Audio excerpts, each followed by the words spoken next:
अस्सलाम वालेकुम नाज़रीन, आप देख रहे हैं प्राइम सिटी 10। मैं हूं आपके साथ आपकी मेज़बान रमशा कंवल। मेरा आपका साथ होगा 10 बजे से लेकर 12 बजे तक। बहुत सारी टॉप स्टोरीज़ होंगी, अहम खबरें होंगी और जो है मुख्तलिफ सेगमेंट्स भी होंगे। तो आइए सबसे पहले जो आज की जो टॉप स्टोरीज़ हैं, शहर भर में क्या हो रहा है उस पर नज़र डाल लेते हैं। तो FBI ने ताजरों का जो है सख्त तरीन ऑडिट करने का फैसला कर लिया है और FBI ने बज़रिए इश्तिहार 4000 ऑडिटर्स को उनकी जो खिदमात हैं उनको लेने का फ़ैसला किया है। ताजरों को नोटिस का इजरा भी इस हवाले से किया जाएगा। इसके अलावा सूबे पंजाब के बाद सूबे सिंध में भी कचरा टैक्स लगाने की तैयारियां कर दी गई हैं। सनतों, दुकानों और घरों पर टैक्स आयद करने के लिए TMCs को एतमाद में लेने का फैसला किया गया है। टैक्स वसूली Sindh solid waste management board करेगा।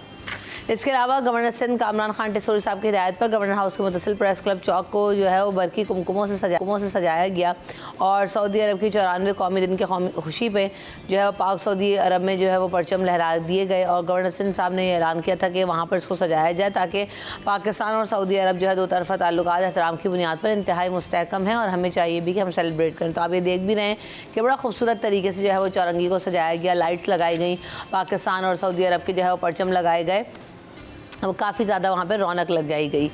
इसके अलावा हमने देखा कि एक और ख़बर ये भी कि कराची नॉर्थ नाज़िमाबाद में इलेक्ट्रिक की शिकायती मरकज़ पर बच्चों ने धावा बोल दिया और बच्चों ने कई मोटरसाइकिलें तोड़ दी और 3 को जला डाला। एहतजाज में नुकसान का शिकार मोटरसाइकिलें मुलाजमीन की। हाँ, मुलाजमीन जो है मुजाहिरीन ने शिकायती मरकज़ के गेट के सामने आग भी लगाई। अगली ख़बर की तरफ बढ़ेंगे, उसमें है नशिस्तों के लिए हम देख रहे हैं कि MCAT का जो है वो दाखिला टेस्ट हो रहा है और 858 सीट्स हैं जिसके लिए 12,846 उम्मीदवारों ने जो है वो मेडिकल का इम्तिहान दिया है।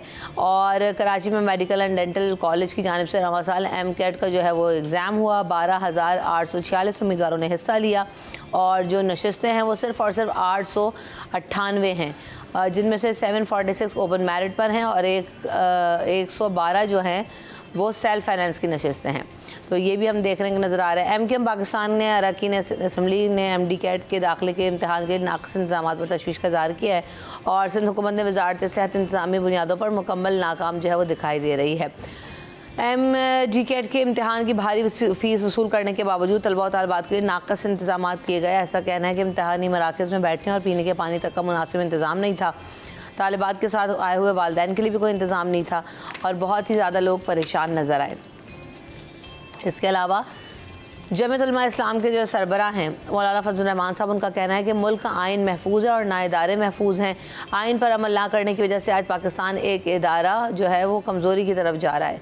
और कराची आए हुए थे जहाँ पर उन्होंने तकरीब से ख़िताब किया और उन्होंने कहा कि एक इदारा चाहता है कि अपने दायरा अख्तियार से बढ़कर दूसरे इदारे में मुदाखलत करे। इदारों में मुदाखलत के बायस जो है मुल्क पीछे जा रहा है और हर इदारे को चाहिए कि वो अपने दायरा कार में रहते हुए अपना अपना काम करें। अच्छा जी, इसके बाद एक और ख़बर हमारे पास ये है कि कराची में सड़कों की मरम्मत का काम तेज़ी से किया जाए। मेयर कराची ऐसा कहते हैं। उन्होंने कहा कि जो है लोगों की तकालीफ को दूर करना ही मसाइल का हल है और इस हवाले से महकमा इंजीनियरिंग का जो है इजलास हुआ जिसमें मुर्तज़ा वहाब साहब कह रहे हैं कि KMC को आइंदा सालों में फ़ंड्स की कोई कमी नहीं होगी। 10 से 11 अरब रुपए सालाना तरक्याती प्रोग्राम के तहत 3 अरब रुपए टैक्स की मद में भी मिलेंगे। उन्होंने कहा कि मयारी काम करने वाले ठेकेदारों को ही सड़क की तामीर और तरक्की का और तामीर और मरम्मत का जो है वो ठेका दिया जाएगा। अंडर पासेज और स्ट्रीट लाइट्स जो हैं वो फौरी तौर पर, सड़कों की जो है लाइट्स हैं उनको फौरी तौर पर ठीक किया जाए ताकि जो शहर भर में नाक़िस सूरत हाल है, आवाम को परेशानी का सामना करना पड़ रहा है, इसको हल किया जा सके। इसके अलावा शहर कायद में भी ख़वातीन भी लूट मार के लिए अपना गिरोह बनाने लगी हैं। मरीन इन्वेस्टिगेशन और ऑपरेशन पुलिस ने मुश्तरका कार्रवाई करके ख़वातीन के पूरे गिरोह को गिरफ़्तार कर लिया है और ये जो है ख़वातीन पर मुबनी 6 रुकनी बैन सूबाई गिरोह की सरगना है, हिना उनका नाम है और मुलजिमा को 2 मुतासरा फैमिलीज़ ने शनाख्त भी किया। लाखों रुपए मालिक का सामान इन ख़वातीन के पास से बरामद हुआ और गिरोह के ख़िलाफ़ लाहौर, खैरपुर, सक्का, कराची, कैंट रेलवे स्टेशन में भी मुकदमात ऑलरेडी दर्ज हैं। तो हम इन तमाम चीज़ों पर बात करेंगे। हमारे साथ इस पर अशरफ खान साहब मौजूद हैं। वेलकम करते हैं उनको शो में। अस्सलाम वालेकुम अशरफ भाई, कैसे हैं? ऑल गुड, ज़बरदस्त। क्या है ये FBI ने जो है वो ताजिरों का सख्त तरीन ऑडिट करने का फैसला किया? 4000 ऑडिटर्स भी जो है वो बुलाए गए। जी, अगर देखा जाए कि FBI ने पहले ताजिर दोस्त स्कीम के तहत दुकानों को नोटिस दिए, हाँ। फिर उसके बाद एहतजाज देखा गया। अब FBI ने सख्त इक़दाम उठाया है और ये ऑडिट का मतलब सेल्फ असेसमेंट होता है कि मैंने कितनी आमदनी की, कितना टैक्स दिया, तो उसके ऊपर इन्होंने ऑडिटर बैठाए और 4000 लोग जो प्राइवेट सेक्टर से उठाएंगे और वो यहाँ पर, क्योंकि आप देखें सबसे अहम बात कि अगर हम सिर्फ कराची की बात करें तो कराची को भी करने के लिए इनको अच्छी खासी तादाद लोगों की चाहिए होगी। मुल्क भर की बात कर रहे हो 4000 ऑडिटर अगर ले जाके जब वो असेसमेंट करेंगे, उनकी सेल को चेक करेंगे, तो इस वक्त जो सिचुएशन, रियल सिचुएशन देखें, आप भी मार्केट में जाती होंगी, आप भी सब लोग भी देख रहे हैं, क्योंकि इस वक्त कारोबार ना होने के बराबर है। और अगर आप इस वक्त कहें कि आपकी सेल जो है 2 साल पुरानी जैसी है, वो नहीं हो सकती है, क्योंकि प्राइस जो है हर चीज़ की, आप कपड़े की बात करें, आप जूते की बात करें, आप खाने पीने की चीज़ों की बात करें, सब की प्राइस 2 साल की बात कर रहा हूँ मैं, कि बहुत ज़्यादा बढ़ गए। क्यों? क्योंकि अगर हम 2 साल में देखें, जब गैर यकीनी सूरत हाल हुई थी सियासी, तो उसमें जो है डॉलर आपका 150 से बढ़कर जो है आपका 300 रुपये तक चला गया था। तो उसकी वजह से अब अगर हम देखें सेल ना होने के बराबर है। अब वो कह रहे हैं हम किराए की दुकानें, किराया, बिजली का बिल, ये सब पूरा नहीं कर पा रहे हैं, तो हम कहाँ से देंगे। अब कंसर्न ये है कि ये 4000 लोग FBR, मैंने आपको पहले भी कहा है कि FBR एक मतलब सर्विस प्रोवाइडर है कि आपको अब जो टैक्स है वो वसूली करना है। अब अगर जितना आप थ्रेड करेंगे उनको, टैक्स दहंदगान को, तो परेशान होंगे। तो कंसर्न ये है कि उनके साथ जो स्टेक्स होल्डर हैं उनके साथ मुशावरत करके इनको आगे बढ़ना चाहिए। ये नहीं कि खुद सख्त फैसला करें। लेकिन इस वक्त कंसर्न ये है कि एक और फिर आप देखेंगे, पहले हड़ताल हुई, 60,000 रुपये फ़ी दुकान जो है नोटिस आए थे, उस पर भी आपने देखा सख्त रद्द अमल। अब ये वाला सेल्फ असेसमेंट होगा, जो कि FBR के नॉमिनेट तो होंगे लेकिन FBR के अफसरान नहीं होंगे।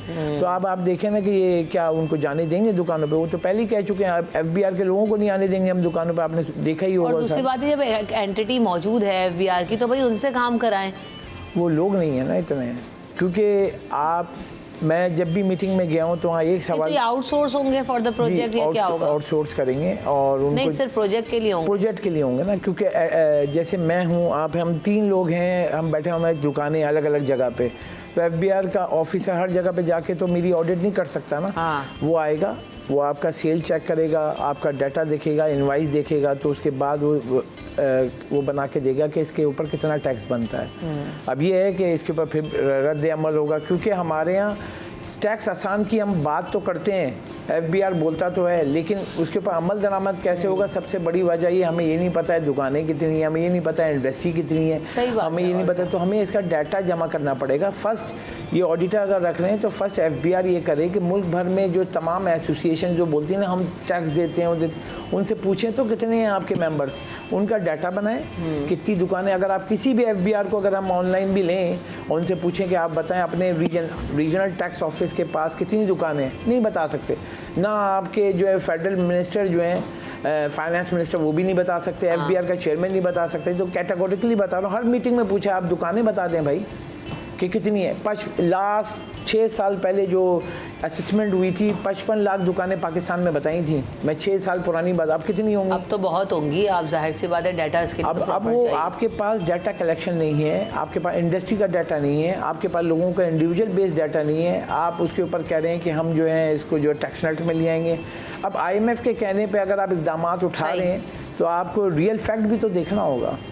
अयाज राना भी हमारे साथ मौजूद हैं। अयाज, आपकी क्या राय है इस बारे में? क्योंकि हम ये देख रहे हैं कि ये जो 4000 लोग हैं, तो क्या काफ़ी होंगे? और दूसरी बात ये कि पहले भी काफ़ी ज़्यादा इस बारे में बहस हो गई था, आज 2 स्कीम के आएंगे नहीं आएंगे और टैक्स पे करेंगे नहीं करेंगे। अशरफ भाई की बात भी बिल्कुल ठीक है कि डाटा आपके पास है नहीं, आप कलेक्ट कैसे करोगे? देखिए, बात ये है कि चीज़ें बनाने के लिए ये लोग फौरी तौर पे ऐसे इकदाम कर लेते हैं, ये चीज़ नहीं देखते कि इसका रूट कॉज पहले। अब आप जब आपने बिगाड़ कर दिया, मज़ीद बिगाड़ फैलाने की तरफ चले जाते हैं।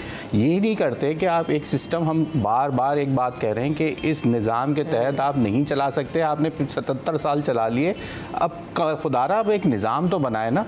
यहाँ जिसका दिल चाहता है, मैं पहले भी ये बात बोली कि आप आए, आपने शटर उठाया, 2 टेबल डाली, आपने कारोबार शुरू कर दिया। दुनिया में कहीं ऐसा नहीं होता। आपने जहाँ शटर होता है वहाँ पे आपको इजाज़त लेनी पड़ती है, इदारों से पता चलता है। जब आप इजाज़त के तौर पे जाते हैं तो आपके पास डेटा कलेक्ट होता है। इजाज़त लेने का मकसद या किसी, आपके पास हर चीज़ पता चले कि कितने आपके पास रिटेलर हैं, कितने आपके पास होलसेलर हैं, कौन हार्डवेयर का काम कर रहा है, कौन वेल्डिंग का काम कर रहा है। भाई यहाँ तो जिसका जो दिल चाहता है आता है, शटर खोला, 1 साल तक कोई पूछने वाला नहीं है आपके पास। अरे भाई, कोई तो कहीं तो रजिस्ट्रेशन होनी चाहिए ना। तो ये आज उसका खमियाजा आपके सामने ये आ रहा है कि आप एक अंधा अंधाधुन एक अंधेरे की तरफ भाग रहे हैं, आपको नहीं पता आगे कब दीवार से टकरा जाएंगे, आप अंधेरे में भाग रहे हैं। अब ये ऑडिटर रख लिए के इश्तिहार देने शुरू कर दिया। ताजे दो स्कीम अभी कामयाब हुई नहीं, उनको डराने के लिए एक नया प्रेशर शुरू कर दिया कि भाई आपके ऑडिट होने शुरू हो जाए। ये मैं कह रहा हूँ ना, हर बिगाड़ को नहीं कहते, वो बिगाड़ के लिए दूसरा एक बिगाड़ पैदा कर दे। अब ये क्या गारंटी है कि जो ये 4000 लोग अगर ये रखेंगे और वो कल प्रेस क्लब के सामने आके एहतजाज ना करें, हमें पक्का करो। यहाँ पे आके जो वैक्सीनेटर रखो वो आके एहतजाज करता है, भाई हमने इतने साल काम किया, अब तो हमें पक्का कर दो। अब ये तनख्वाहें मिलती तो हमें तनख्वाहें दो, या हमारी तनख्वाहें बढ़ा। कोविड वाले आज भी रो रहे हैं, उनकी हमें पक्का करो या हमारे पैसे दो हमें। ये सारी अजीब व गरीब किस्म के इकदाम करती है हुकूमत। बस वही मैं कह रहा हूँ ना, अंधेरे में भाग रहे हैं और भागते चले जा रहे हैं। नहीं चल सकता ऐसे पाकिस्तान को। आपने अब निज़ाम तब्दील करना है, पॉलिसीज़ बनानी है, पॉलिसी के बगैर आप नहीं चला। अब आप प्रेशर ग्रुप, ये एक तरीके से 4000 लोगों का प्रेशर ग्रुप है जो ताजरों पे डाला जाएगा, ऐसे ही है। ये बाद में एंड में जो है FBR पे भी खुद ही प्रेशर बन के ना आ जाए। हाल देख रहा हूँ, बात सही है आज की। वक्फा ले लेते हैं, वक्फे के बाद आते हैं।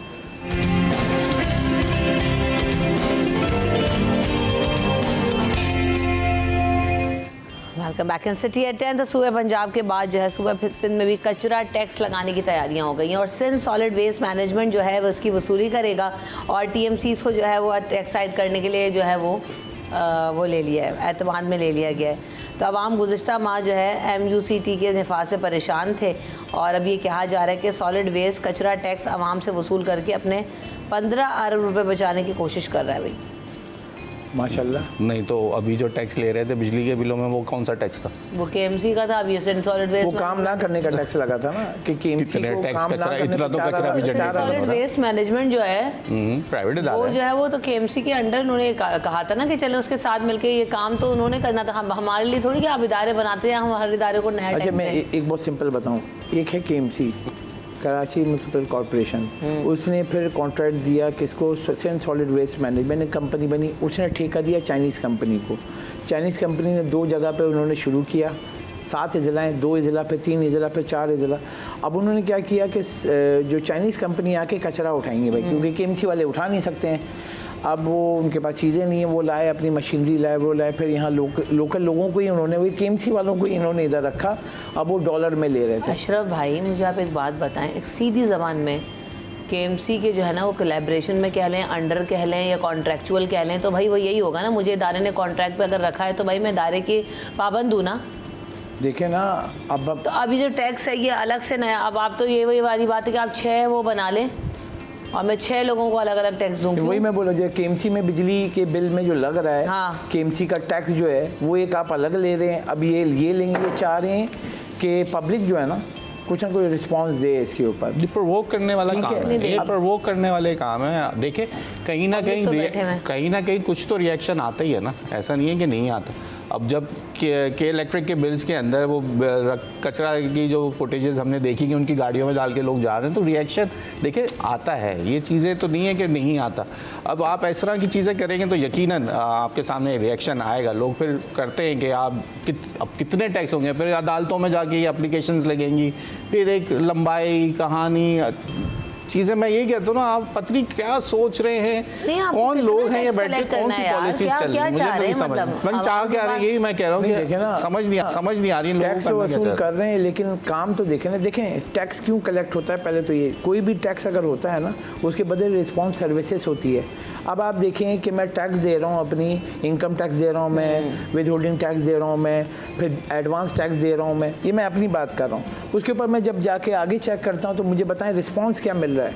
मुझे क्या मिल रहा है, सफाई हेल्थ में अपना खर्च कर रहा हूँ, एजुकेशन में अपना खर्च कर रहा हूँ, उसके बाद मैं जाता हूँ कि डॉक्टर का, इन सब का, ये सारे खर्चे ये सब मैं अपना कर रहा हूँ। गवर्नमेंट की तरफ से तो कोई सपोर्ट नहीं, उसके ऊपर भी टैक्स मैं दे रहा हूँ। मतलब ये जो सिस्टम टैक्स पे टैक्स, अगर आप बिजली का बिल देखें तो आप टैक्स पे टैक्स गिन के तो दिखाएं ना कितने टैक्स हैं। लेकिन यहाँ पे ये है मसला कि एट दी एंड क्या बोलेंगे, सब चोर हैं, क्योंकि यूँ करके इशारा करते हो सब चोर हैं।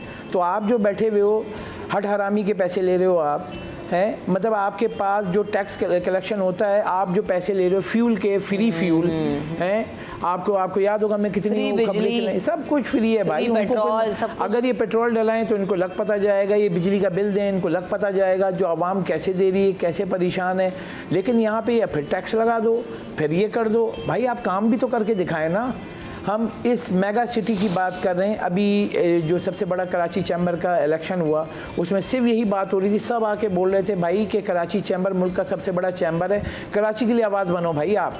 क्योंकि कराची की जो सूरत हाल है, कराची मतलब आप सोचें, सिर्फ वो एक मैसेज शेयर दिया कि कराची इस वक्त बीमार है तो इतना कमा के दे रहा है, अगर ये ICU से निकल जाएगा तो कितना कमा के देगा, ये नहीं सोचना है। क्योंकि इस कराची को अगर बीमारी ख़त्म करेंगे तो अब देखें ना कितने माफिया हैं। नहीं तो मसला ये ना कि भीख मांगने का एक ऑप्शन है ना हमारे पास, हमें आसान हल ये कोई वाली बात ना, भीख मांगने की जब लत लग जाती है ना तो आप काम करने के आदी नहीं रहते। ये तो टैक्स तो नहीं है, भीख है ये। तो आपको दुनिया में भीख मांगने के लिए जगह भी तो नए मुल्क आजाद थोड़ी करेंगे। जिन मुल्कों से आप मांगते हैं वो तो आपसे कहते हैं माफ़ करो बाबा। अब तो आपके साथ वो वाला सीन आपसे ऐसे ट्रीट हो रहा है ना। अब तो वो कह रहे हैं आप पहले अपनी शाही खर्चियाँ ख़त्म करें, ये जो आप बात कर रहे हैं। हर दफ़ा अयाज भीख आपको दे भी तो रहे ना अपनी शराइत के ऊपर, ऐसा तो नहीं है कि नहीं दे रहे, तो उनके भी अपने मफादात हैं जिनके थ्रू इतना सूद वो जब कलेक्ट कर रहे हैं तो उनका भी दायरा बहुत चल रहा सारी है। चीज़ें देखें, हम यहाँ बैठ के अब नहीं बोल सकते वो किन शराइत पे देते हैं या किन शराइत पे ये मनवा लेते हैं, वो एक अलग चीज़ है। उस पर तो बात वो एक पॉलिसी, हम एक एटॉमिक मुल्क हैं, एक मुसलमान लोगों के पास जाते हैं, ममालिक के पास जाके उनको बोलते हैं, चाइना को पहले बोलते हैं आपकी इन्वेस्टमेंट लगी हुई है, मज़ीद आप अपने ये पैसे भी बसाने तो मज़ीद अब हर जगह हमारे पास तरीक़ेकार निकल आता है। लेकिन देखें चाइना ने हर जगह अपने जो है श्रीलंका का हमारे सामने है, बांग्लादेश हमारे सामने है, क्या चीज़ें वो किस तरीके के हालात वहाँ पे होते चले गए। इसी वजह से हम चाइना को दिखा के सऊदीया से पैसे ले लेते हैं, सऊदीया को दिखा के चाइना से पैसे ले लेते हैं। तो ये अभी एक जो कहते हैं ना, एक खड्डा खोदते हैं, वो खड्डे की मिट्टी निकालते हैं, एक खड्डा भरते हैं, फिर एक और खड्डा बना लेते हैं। हम उस पे चल रहे हैं और ये खड्डे कब जो है आपको मिट्टी मिलनी बंद हो जाएगी और वो फिर आपके वो कोलैप्स हो जाएंगे। लेकिन अभी भी दुनिया के सामने हम जा रहे हैं। फिर वही बात है कि आप अपनी पॉलिसी पे चलना पड़ेगा हमें। कहीं ना कहीं जैसे अब एक थिंक टैंक बन गया है, जिस तरह के वो बनाना चाह रहे हैं। अशरफ भाई की भी बात हुई थी उनसे, एजाज साहब, गौहर एजाज साहब ने एक थिंक टैंक बना रहे हैं जो एक पॉलिसी बना के अब हुकूमत को ख़ुद पेश कर देंगे।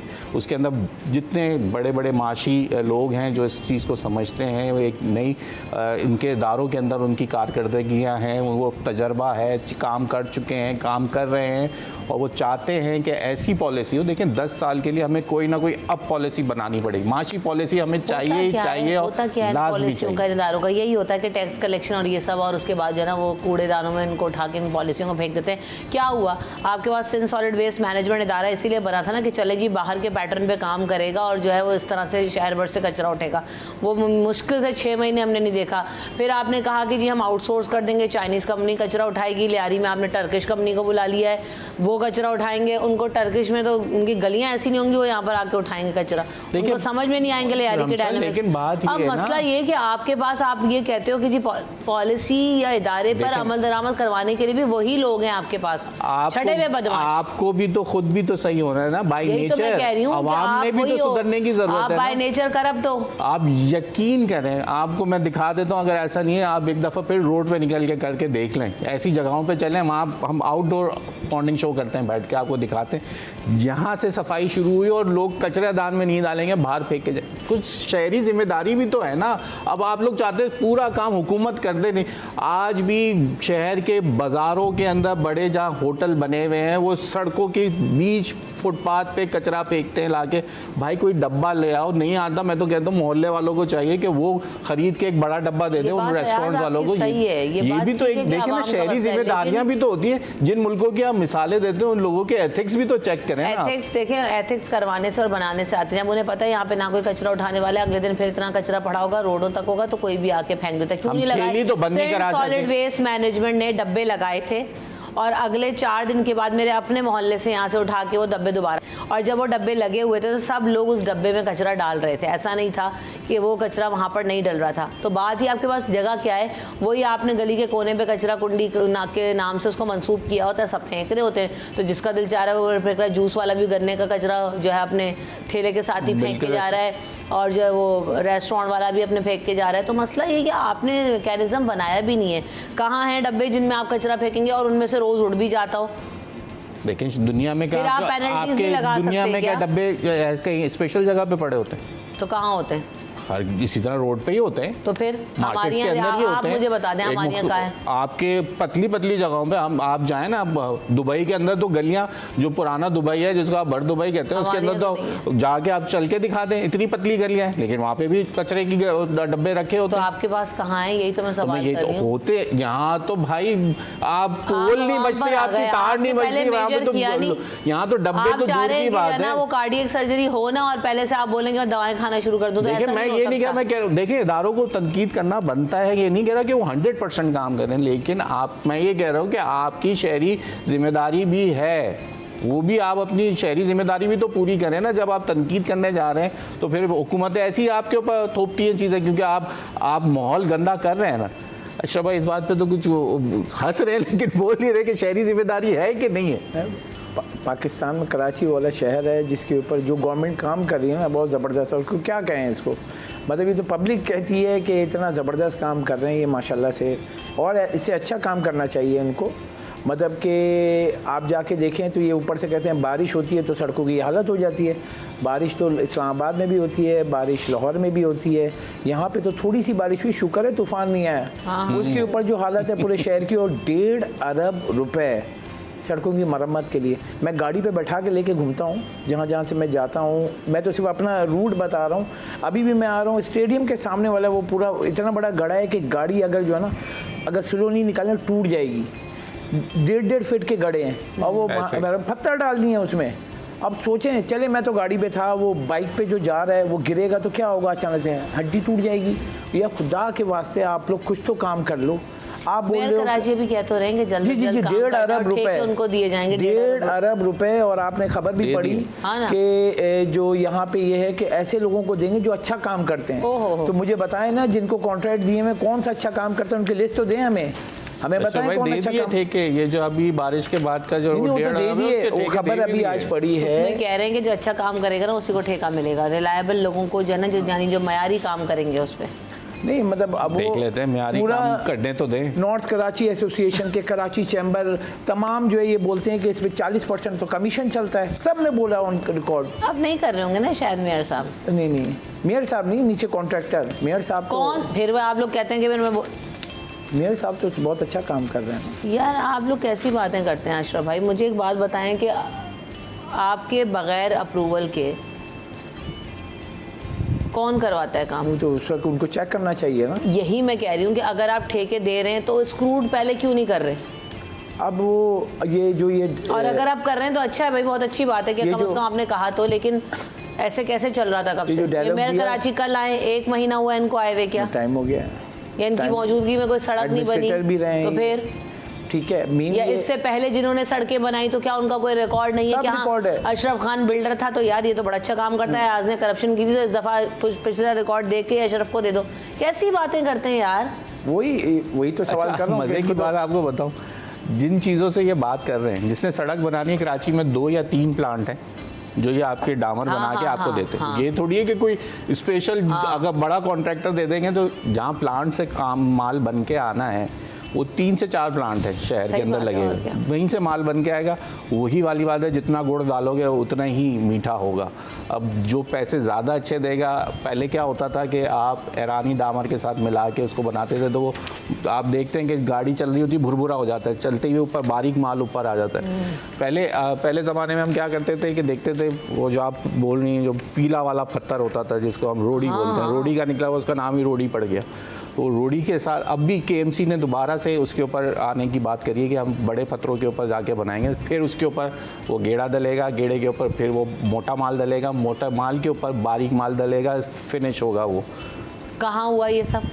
अब होगा कह रहे हैं। अरे भाई मैं आपको ये बता रहा हूँ, ये अब जो इनकी बस कर दें आप जो इनकी बनाना याद राना साहब। अरे मैं बेवकूफ तो नहीं बना रहा, मैं तो बता रहा हूँ वो जो ये कह रहे हैं। पता नहीं कहाँ बैठ के कह रहे हैं और कह रहे हैं तो अमल क्यों नहीं करा रहे? अभी मेरे सामने परसों रोड बना है, अभी आज आप लोग आए ना, कहाँ एक्सप्रेस वे की कारपेटिंग हुई, चले उसका तो कहानी अलग है, वो तो बहुत अच्छा शायद बन रहा है, उम्मीद भी है कि अच्छा ही बने।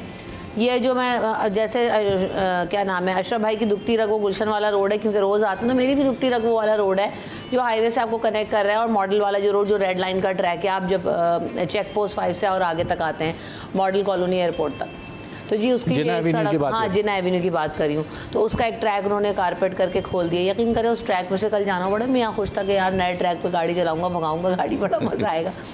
गाड़ी चल रही थी और जब यही हो रहा था, बबल कर रही थी भरपूर, पूरे रोड पे बबलिंग हो रही थी। साइड में अभी जो है वो दो इतना बड़ा उसके अंदर वेव मौजूद है कि वो या तो डामर निकल जाएगा या कुछ हो जाएगा, क्योंकि आपने बनाए उसको इस तरह से ना। उस पर रोड़ी जो आप कह रहे हैं, रोड़ी वोड़ी कुछ नहीं डाला, क्योंकि मेरे सामने रोज़ाना बन रहा है, वही जो मिट्टी डाल के उसको बैलेंस किया उतने अरसे के बाद, और रातों रात उस पर कारपेटिंग हो गई, ख़त्म हो गया रोड।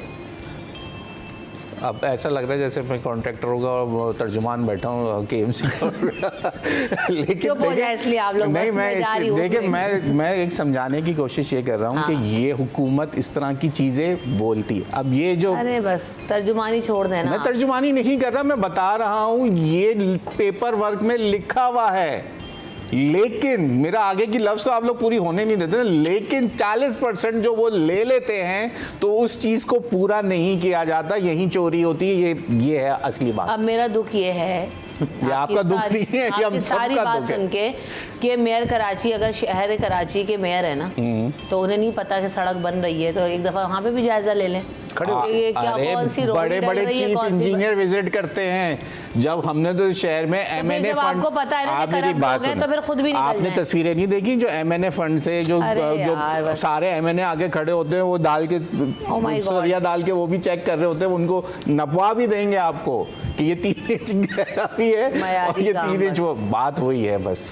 असल में बात है कि अच्छे तर्जुमान हैं इनके पास, तो वो बिलावल साहब के नई पोस्ट मिल गई है ना कि वो उनका मेयर कराची को, और जो मेयर कराची का तर्जुमान है वो भी शायद अच्छा होगा। बिलावल भुट्टो जरदारी बन गए हैं, वो कराची के मेयर भी हैं और बिलावल भुट्टो जरदारी के तर्जुमान भी हैं। लेकिन इनके अपने भी तो तर्जुमान होंगे ना, जो मेयर कराची को प्रोजेक्ट करते रहते हैं, अच्छी अच्छी खबरें चिस्पा करते रहते हैं कि ये करवा देगा वो। लेकिन बहरहाल मैं तो फिर यही कहती हूँ कि जी हो जाए तो बहुत अच्छा, होता हुआ नज़र नहीं आया। थैंक यू सो मच आज अशरफ भाई, आप दोनों ने वक्त दिया। ब्रेक की तरफ बढ़ेंगे, ब्रेक के बाद हाजिर होंगे।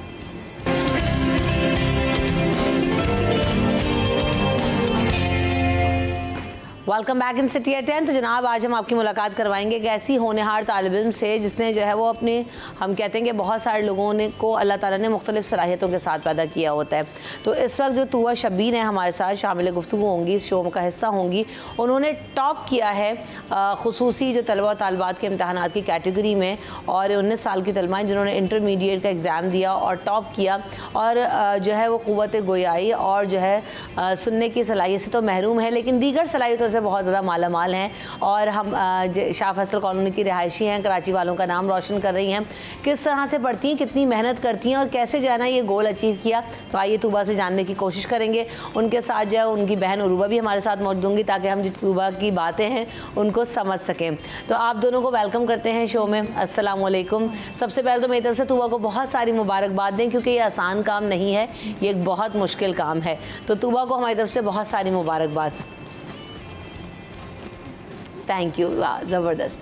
तो तूबा ने जो है वो पढ़ाई का शौक़ था, क्योंकि उम्मन हमारे यहाँ क्या होता है रूबा कि इतना ज़्यादा रुझान नहीं होता। जो बच्चे स्पेशल चाइल्ड होते हैं उनको ये कहा जाता है कि जी कि पढ़ेंगे कैसे, लिखेंगे कैसे, एग्ज़ाम्स कैसे देंगे। तो कौन से स्कूल से पढ़ रही हैं, किस तरह से जो है ना वो कौन इनको ट्रेन करता है, ट्यूशन्स लेती हैं, स्कूल जाती हैं, क्या इनकी एक्टिविटी होती है, ज़रा बताएं तूबा के बारे में। शुरू से ही माशाल्लाह देखा जाए तो बहुत ज़हीन है पढ़ने में माशाल्लाह। गुलशन में इनका स्कूल है दीवा अकेडमी, वहाँ से ये पढ़ रही हैं। कॉलेज भी इनका उधर ही है, कॉलेज भी इन्होंने वहाँ से ही पढ़ा है। और माशाल्लाह देखा जाए तो नर्सरी से लेकर अभी तक माशाल्लाह इंटर हो गया और फर्स्ट पोजीशन ही हासिल की है इन्होंने माशाल्लाह नर्सरी से लेकर। और इतना पढ़ाई से लगाव है कि एनी टाइम सब कहते रहेंगे कि तूबा बस कर दो, लेकिन जैसे कोई कहते हैं ना किताब का कीड़ा, वैसे हैं ये। बस एनी टाइम उन्होंने पढ़ते रहना। अभी एग्ज़ाम्स भी स्टार्ट हुए थे तो इतना पढ़ती थी कि रात को 4-4 बजे भी इनको कहना पड़ता था कि सो जाओ, बस करो। तो माशाल्लाह मेहनत की है, अल्लाह ताला ने उसका अजर दिया इनको। तो तूबा की जो है ना किताबें वगैरह सारी स्पेशल होंगी क्योंकि आपको इंटरप्रेट करने के लिए वो चाहिए सब कुछ, तो इनके किस तरह से होता है एग्जाम? जैसे हम अपनी स्टडी करते हैं सेम वैसे ही इनकी भी बुक्स हैं। ये नहीं देखा जाता कि अगर ये बच्चे डेफ है तो इनका थोड़ा कम होगा या नॉर्मल होगा। सेम हम जैसे नॉर्मल स्टूडेंट्स होते हैं वैसे इनके भी डेफ के भी सेम वैसे ही सारा सिलेबस होता है और माशाल्लाह वैसे ही पढ़ती हैं। इनको ये ना देखा जाए कि डेफ है तो ये वीक होंगी, ऐसे होंगी। ये हम नॉर्मल बच्चों से ज़्यादा तेज़ होती हैं। बिल्कुल ऐसे ही, क्योंकि जाहिर है आपको हम लोग जैसे नॉर्मल पढ़ते हैं तो हम इतनी स्ट्रगल करते हैं, तो इनको तो ज़्यादा जो है वो परफॉर्मेंस अच्छी करनी पड़ती होगी ताकि जो है ना मेहनत के साथ आपको करें। ट्यूशंस वगैरह भी लेती हैं किसी की हेल्प और असिस्टेंस? आप हेल्प करती हैं? कौन करता है इनको? कोई भी हेल्प नहीं करता, सिर्फ स्कूल में कॉलेज से पढ़ के आना है, ना कहीं ट्यूशन लेनी है ना कहीं जाना है। इवन कि इनकी जो छोटी सिस्टर हैं वो भी डेफ हैं तो उनको भी ये खुद ही पढ़ाती हैं। अच्छा। और ऐसा पढ़ाती हैं कि मतलब पता चलता है कि किसी के आगे बैठी हुई, जैसे खुद पढ़ती हैं माशाल्लाह वैसे ही अपनी सिस्टर को भी पढ़ाती हैं। किसी से इन्होंने बात नहीं करनी, किसी से नहीं पूछना कि होता है कि कुछ आप हमें बता दें कि कैसे करना है कैसे नहीं, सब कुछ खुद करना है। इवन के स्कूल वाली जो मैडम है वो कहती है कि तूबा शब्बीर ने ही आगे रखा हुआ है अपनी पोजीशन लेने के लिए और किसी बच्चे को नहीं देनी इसने अपनी पोजीशन, मगर वो अपनी पोजीशन गिरने नहीं देती। Very impressive. तो ये जो तूबा हैं खुद भी पढ़ रही हैं, अपनी बहन को भी पढ़ा रही हैं, वो भी उसी स्कूल में जा रही हैं? जी, दीवा में जा रही हैं। ज़बरदस्त। तो तूबा का आगे क्या गोल्स है, ज़रा इनसे पूछे, हम देखें कि कैसे कम्युनिकेट करती हैं तूबा आपसे।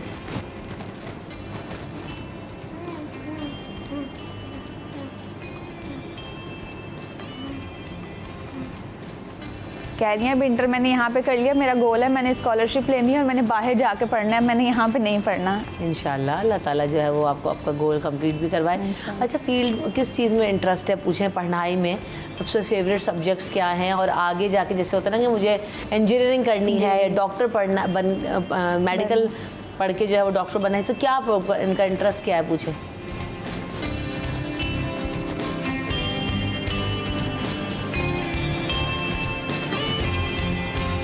ऑफिस वर्क, कंप्यूटर वर्क मेरा फेवरेट है, वो करना है मैंने। आजकल तो आईटी वर्क बड़ा इन डिमांड है भाई, तो अगर और वो ही कहती हैं कि मैंने कंप्यूटर का ही करना है। आर्टिफिशियल इंटेलिजेंस में इनको डालें ताकि जो है ये, और क्योंकि उसमें बोलने का काम भी इतना नहीं है ना, वो तो सारा स्टडी के साथ माशाल्लाह ये स्केचिंग बहुत अच्छी करती हैं। अच्छा। आर्ट फाइन का काम बहुत अच्छा करती हैं। सुना है कैलीग्राफी का बड़ा शौक है बहुत ज़्यादा, और ऐसी ऐसी बनाती हैं डायग्राम्स वगैरह, ऐसी स्केचिंग करती हैं कि हैरान रह जाते हैं इंसान की तूबा ने बनाई हैं। कुछ लेकर आते ना आप लोग, मैं देखती हूँ लेकर आए हैं। जी। वाह ज़बरदस्त, हमें दिखाते भी। ब्रेक ले लेते हैं, फिर हम ब्रेक के बाद देखेंगे कि किस तरह की कैलीग्राफी या जो है ना वो आर्ट एंड क्राफ्ट किस तरह से किया। After this break.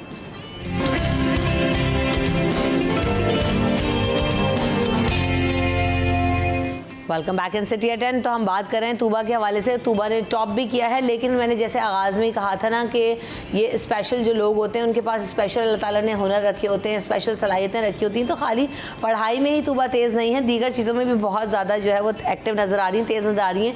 इस वक्त तूबा की बनाई हुई जो है वो पेंटिंग मेरे सामने मौजूद है और बहुत ही खूबसूरत ये आर्ट वर्क है जो कि हमें नज़र आ रहा है, इतना खूबसूरत है। आप ये भी देखेंगे छोटे कैनवस और बड़े कैनवस दोनों पे जो है उन्होंने बड़ा अच्छा काम किया हुआ है। साथ साथ वो अपनी स्केच बुक भी लेकर आई, तो अच्छा हुआ कि लेकर आई, तो हमें पता तो चले कि कितनी क्रिएटिव है। तो दिखाओ बेटा आपने क्या क्या काम किया है, किस तरह की पेंटिंग्स बनाती हैं। वेरी नाइस, ज़बरदस्त, वाह। थोड़ा सा ऊपर करें, हाँ इस तरह दिखाइए। नेक्स्ट, ओह वेरी नाइस, खोलो इसको ऊपर करो, बहुत ज़बरदस्त भाई, वेरी नाइस। ये कितनी, ये तो सारे स्केच और पेंसिल वर्क है ना सारा? जी पेंसिल वर्क। ये सीखा है इन्होंने कि खुद ही बस कर कितना कॉम्प्लेक्स काम है, कितनी डिटेलिंग के साथ जो है वो किया हुआ है। लाहौर का मंजर लग रहा है पतंगबाजी का। जी ज़बरदस्त, वाह, बहुत माशाल्लाह प्यारा है, बहुत ज़बरदस्त। वो वाले में भी है कुछ आपके जी स्केच और पेंटिंग्स, दूसरे में भी है, बस बहुत प्यारे हैं, ज़बरदस्त। तो ये भी बगैर सीखे सब कुछ कर रही हैं? कहाँ से देखती हैं आइडियाज़ वगैरह, कहाँ से आते हैं? खुद ही खुद कभी मोबाइल से कोई पिक्चर निकाल ली वो देख के, और कुछ स्कूल वालों ने सिखाया है वो देख के, तो माशाल्लाह करती हैं खुद ही स्केचिंग। वाह वेरी नाइस। तो स्कूल में सिखाते हैं स्केचिंग? जी स्कूल में सिखाते हैं सारा। सबसे फेवरेट सब्जेक्ट स्कूल में क्या है जो इनको पसंद हो गया, जिसमें इनको ज़्यादा मज़ा आता है? पूछें इनसे किस चीज़ में इंजॉय करती हैं?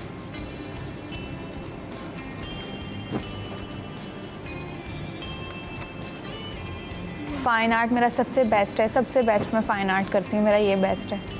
वाह। अच्छा, आप लोग जो घर वाले हैं, क्योंकि ज़ाहिर है अब बचपन से खैर आप लोग तो साथ रहे तो आप लोग समझ जाते होंगे, कहते होंगे आप लोगों ने भी ट्रेनिंग्स ली हैं कहीं से कि इनको कैसे समझाना है, समझना है, या किस तरह से जो है ना वो ये बॉन्ड क्रिएट हुआ है कि एक दूसरे की बात को समझना है और समझाना है? नहीं, ट्रेनिंग की जहाँ तक बात की जाए, ट्रेनिंग तो बिल्कुल भी नहीं ली। बस ये है कि पेरेंट्स ने हिम्मत दिखाई, जहाँ तक पेरेंट्स की बात रहे उन्होंने बहुत हिम्मत दिखाई, तूबा को लेके गए, जहाँ तूबा ने कहा उनका हौसला बढ़ाया, जैसे तूबा कहती थी वैसे करते थे। और बाकी अल्लाह ताला ने खुद हमें इतनी हिम्मत दे दी कि हम साइन लैंग्वेज के साथ हर चीज़ तूबा को समझा सकते हैं। इवन कि अगर बात की जाए तो हमें ये ज़्यादा समझाती हैं, हम नॉर्मल हैं लेकिन हमसे ज़्यादा ये अक्लमंद हैं, ये हमें बताती हैं कि ये काम ऐसे नहीं ऐसे करना है। तो देखा जाए तो हम बिल्कुल इनके आगे अगर देखा जाए तो बिल्कुल ज़ीरो लगते हैं। जब ये अपना कोई काम कर रही होती हैं या कोई बात कह रही होती हैं तो ऑटोमेटिक ही हर चीज़ हो जाती है। सही बात है, क्योंकि तो आपने बताया आपकी छोटी बहन भी जो है वो डेफ एंड डम है, तो अब आप लोग सारा दिन किस तरह से नॉर्मल कैसे बिहेव करते हैं और कितनी आदत हो गई है हाउस कोर्स को इस तरह से करने की, आपस में कम्युनिकेट करने की, तो क्या होता है घर में माहौल जहाँ तक देखा जाए बल्कि हम तंग आ जाते हैं, बहुत ज़्यादा रिलैक्स हैं दोनों ना आपस में, उनका भी मैंने देखा कि अच्छी कम्युनिकेशन है, आपस में समझ रही है फौरी, तो किस तरह से आप लोग फिर करते हो? और अगर देखा जाए दोनों बहनें अगर आपस में कोई बात कर रही हैं, अगर कोई थर्ड पर्सन आके इनको हिलाएगा, कहेगा कि हमसे बात कर लो, जब तक अपनी इनकी कन्वर्सेशन ख़त्म नहीं होनी तब तक इन्होंने तीसरे बंदे की तरफ देखना। इवन कि अगर तीसरा बंदा मर भी रहा है तो कहती हैं बस छोड़ दो। अपनी इन्होंने ऐसी बॉन्डिंग रखी हुई दोनों बहनों ने कि जब तक अपनी नहीं ख़त्म होगी ना तो तीसरे बंदे की तरफ नहीं देखती। चलिए, अल्लाह ताला ने ये भी साथ बनाया ना कि एक दूसरे के साथ, और जैसे बता रहे हैं पढ़ाती भी हैं, दोस्ती भी। हम बल्कि कभी कभी तंग आ जाते हैं, मतलब बड़ी सिस्टर है वो तो मैरिड है, मैं हूँ, मेरे साथ करती हैं, मैं कभी तंग आ जाती हूँ कि बस कर दो तूबा।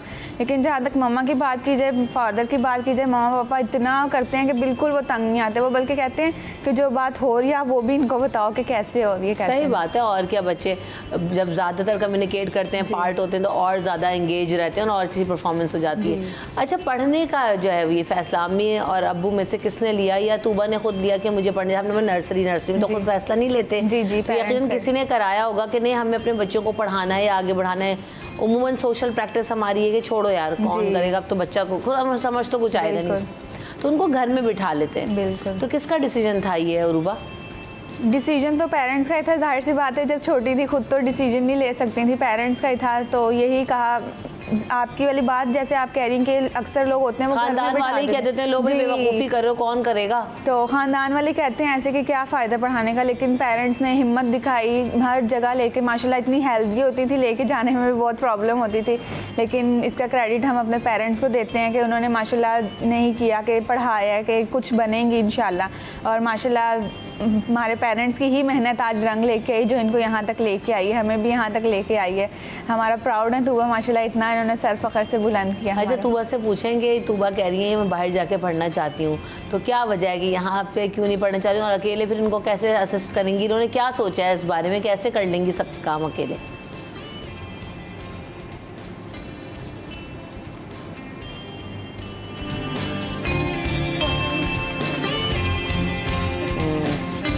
कह रही है मैं यहाँ पे पढ़ते थे, लेकिन अब मेरे कज़न्स ने भी, जो मेरी कज़न्स बाहर हैं वो सारी यही कहती हैं कि अब तुमने बाहर ही आके पढ़ना है। मेरा भी गोल है कि मैं बाहर ही जाके इंशाल्लाह पढ़ूँ। और अकेले कैसे होगा ये सब कुछ, क्या सोचा है? पहले जाऊँगी, देखूँगी, और डेफ स्ट्रांग होते हैं, डेफ वीक नहीं होते। बिल्कुल ऐसा ही, तो ये तो बहुत अच्छी बात है। और वाकई तूबा से मिलके लग भी रहा है कि तूबा बहुत इंस्पायरिंग है, और आगे जाके कहते हैं ना एक शख्स जाता है तो उसके अगलों के लिए रास्ता बनाता है, तो तूबा उनमें से यकीनन होंगी कि मैं जो है वो निशान छोड़ के जाऊंगी। और यकीनन बहुत ज़्यादा मेहनत के साथ इन्होंने यहाँ तक भी पहुँची है, तो अल्लाह ताला इनको आगे भी पहुँचाएगा। और आप सब घर वालों को भी इसका सहरा जाता है कि आप सब जो है वो इनके साथ इतनी मेहनत करते हैं, और मेहनत ना भी करें, चले वो बच्ची बहुत मेहनती है, लेकिन बात यह है कि जब तक असिस्टेंस नहीं होती, जब तक घर वाले स्ट्रांग नहीं होते, स्ट्रेंथ नहीं बनते, तो ऐसे होनहार बच्चे बहुत पीछे रह जाते हैं, उनका टैलेंट बहुत पीछे रह जाता है। उनको बढ़ाने के लिए अच्छे दोस्तों की, अच्छी फैमिली की ज़रूरत होती है, जो कि हमें नज़र आ रही है। Ruba, thank you so much for coming in the show. Ruba का भी बहुत शुक्रिया कि आप लोग यहाँ पर आए और आपने हमें वक्त दिया। यहाँ पे ब्रेक की तरफ बढ़ेंगे, ब्रेक के बाद हाजिर होंगे।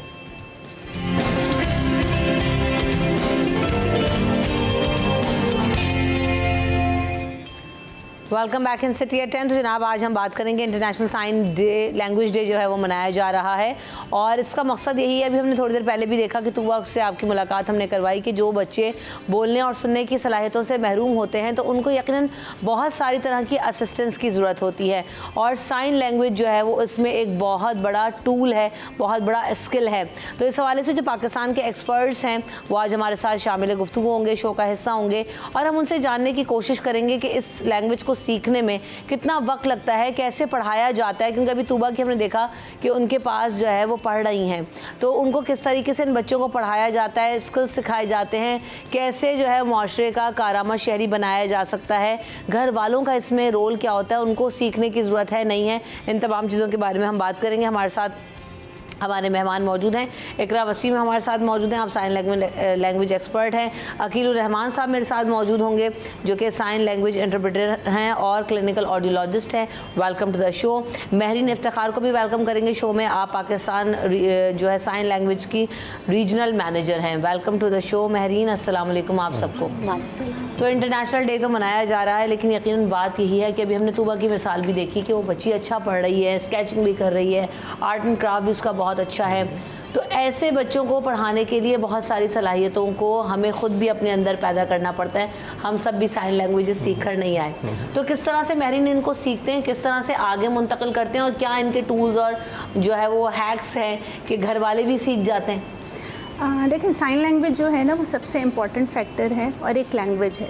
सबसे पहले तो हमें ये समझने की ज़रूरत है कि इसको हम एक लैंग्वेज की तरह लें और हमारी सोसाइटी को इसको अपने इस स्किल को लर्न करने की ज़रूरत है, क्योंकि हम इसी तरह इनसे इंक्लूसिविटी की बात कर सकते हैं।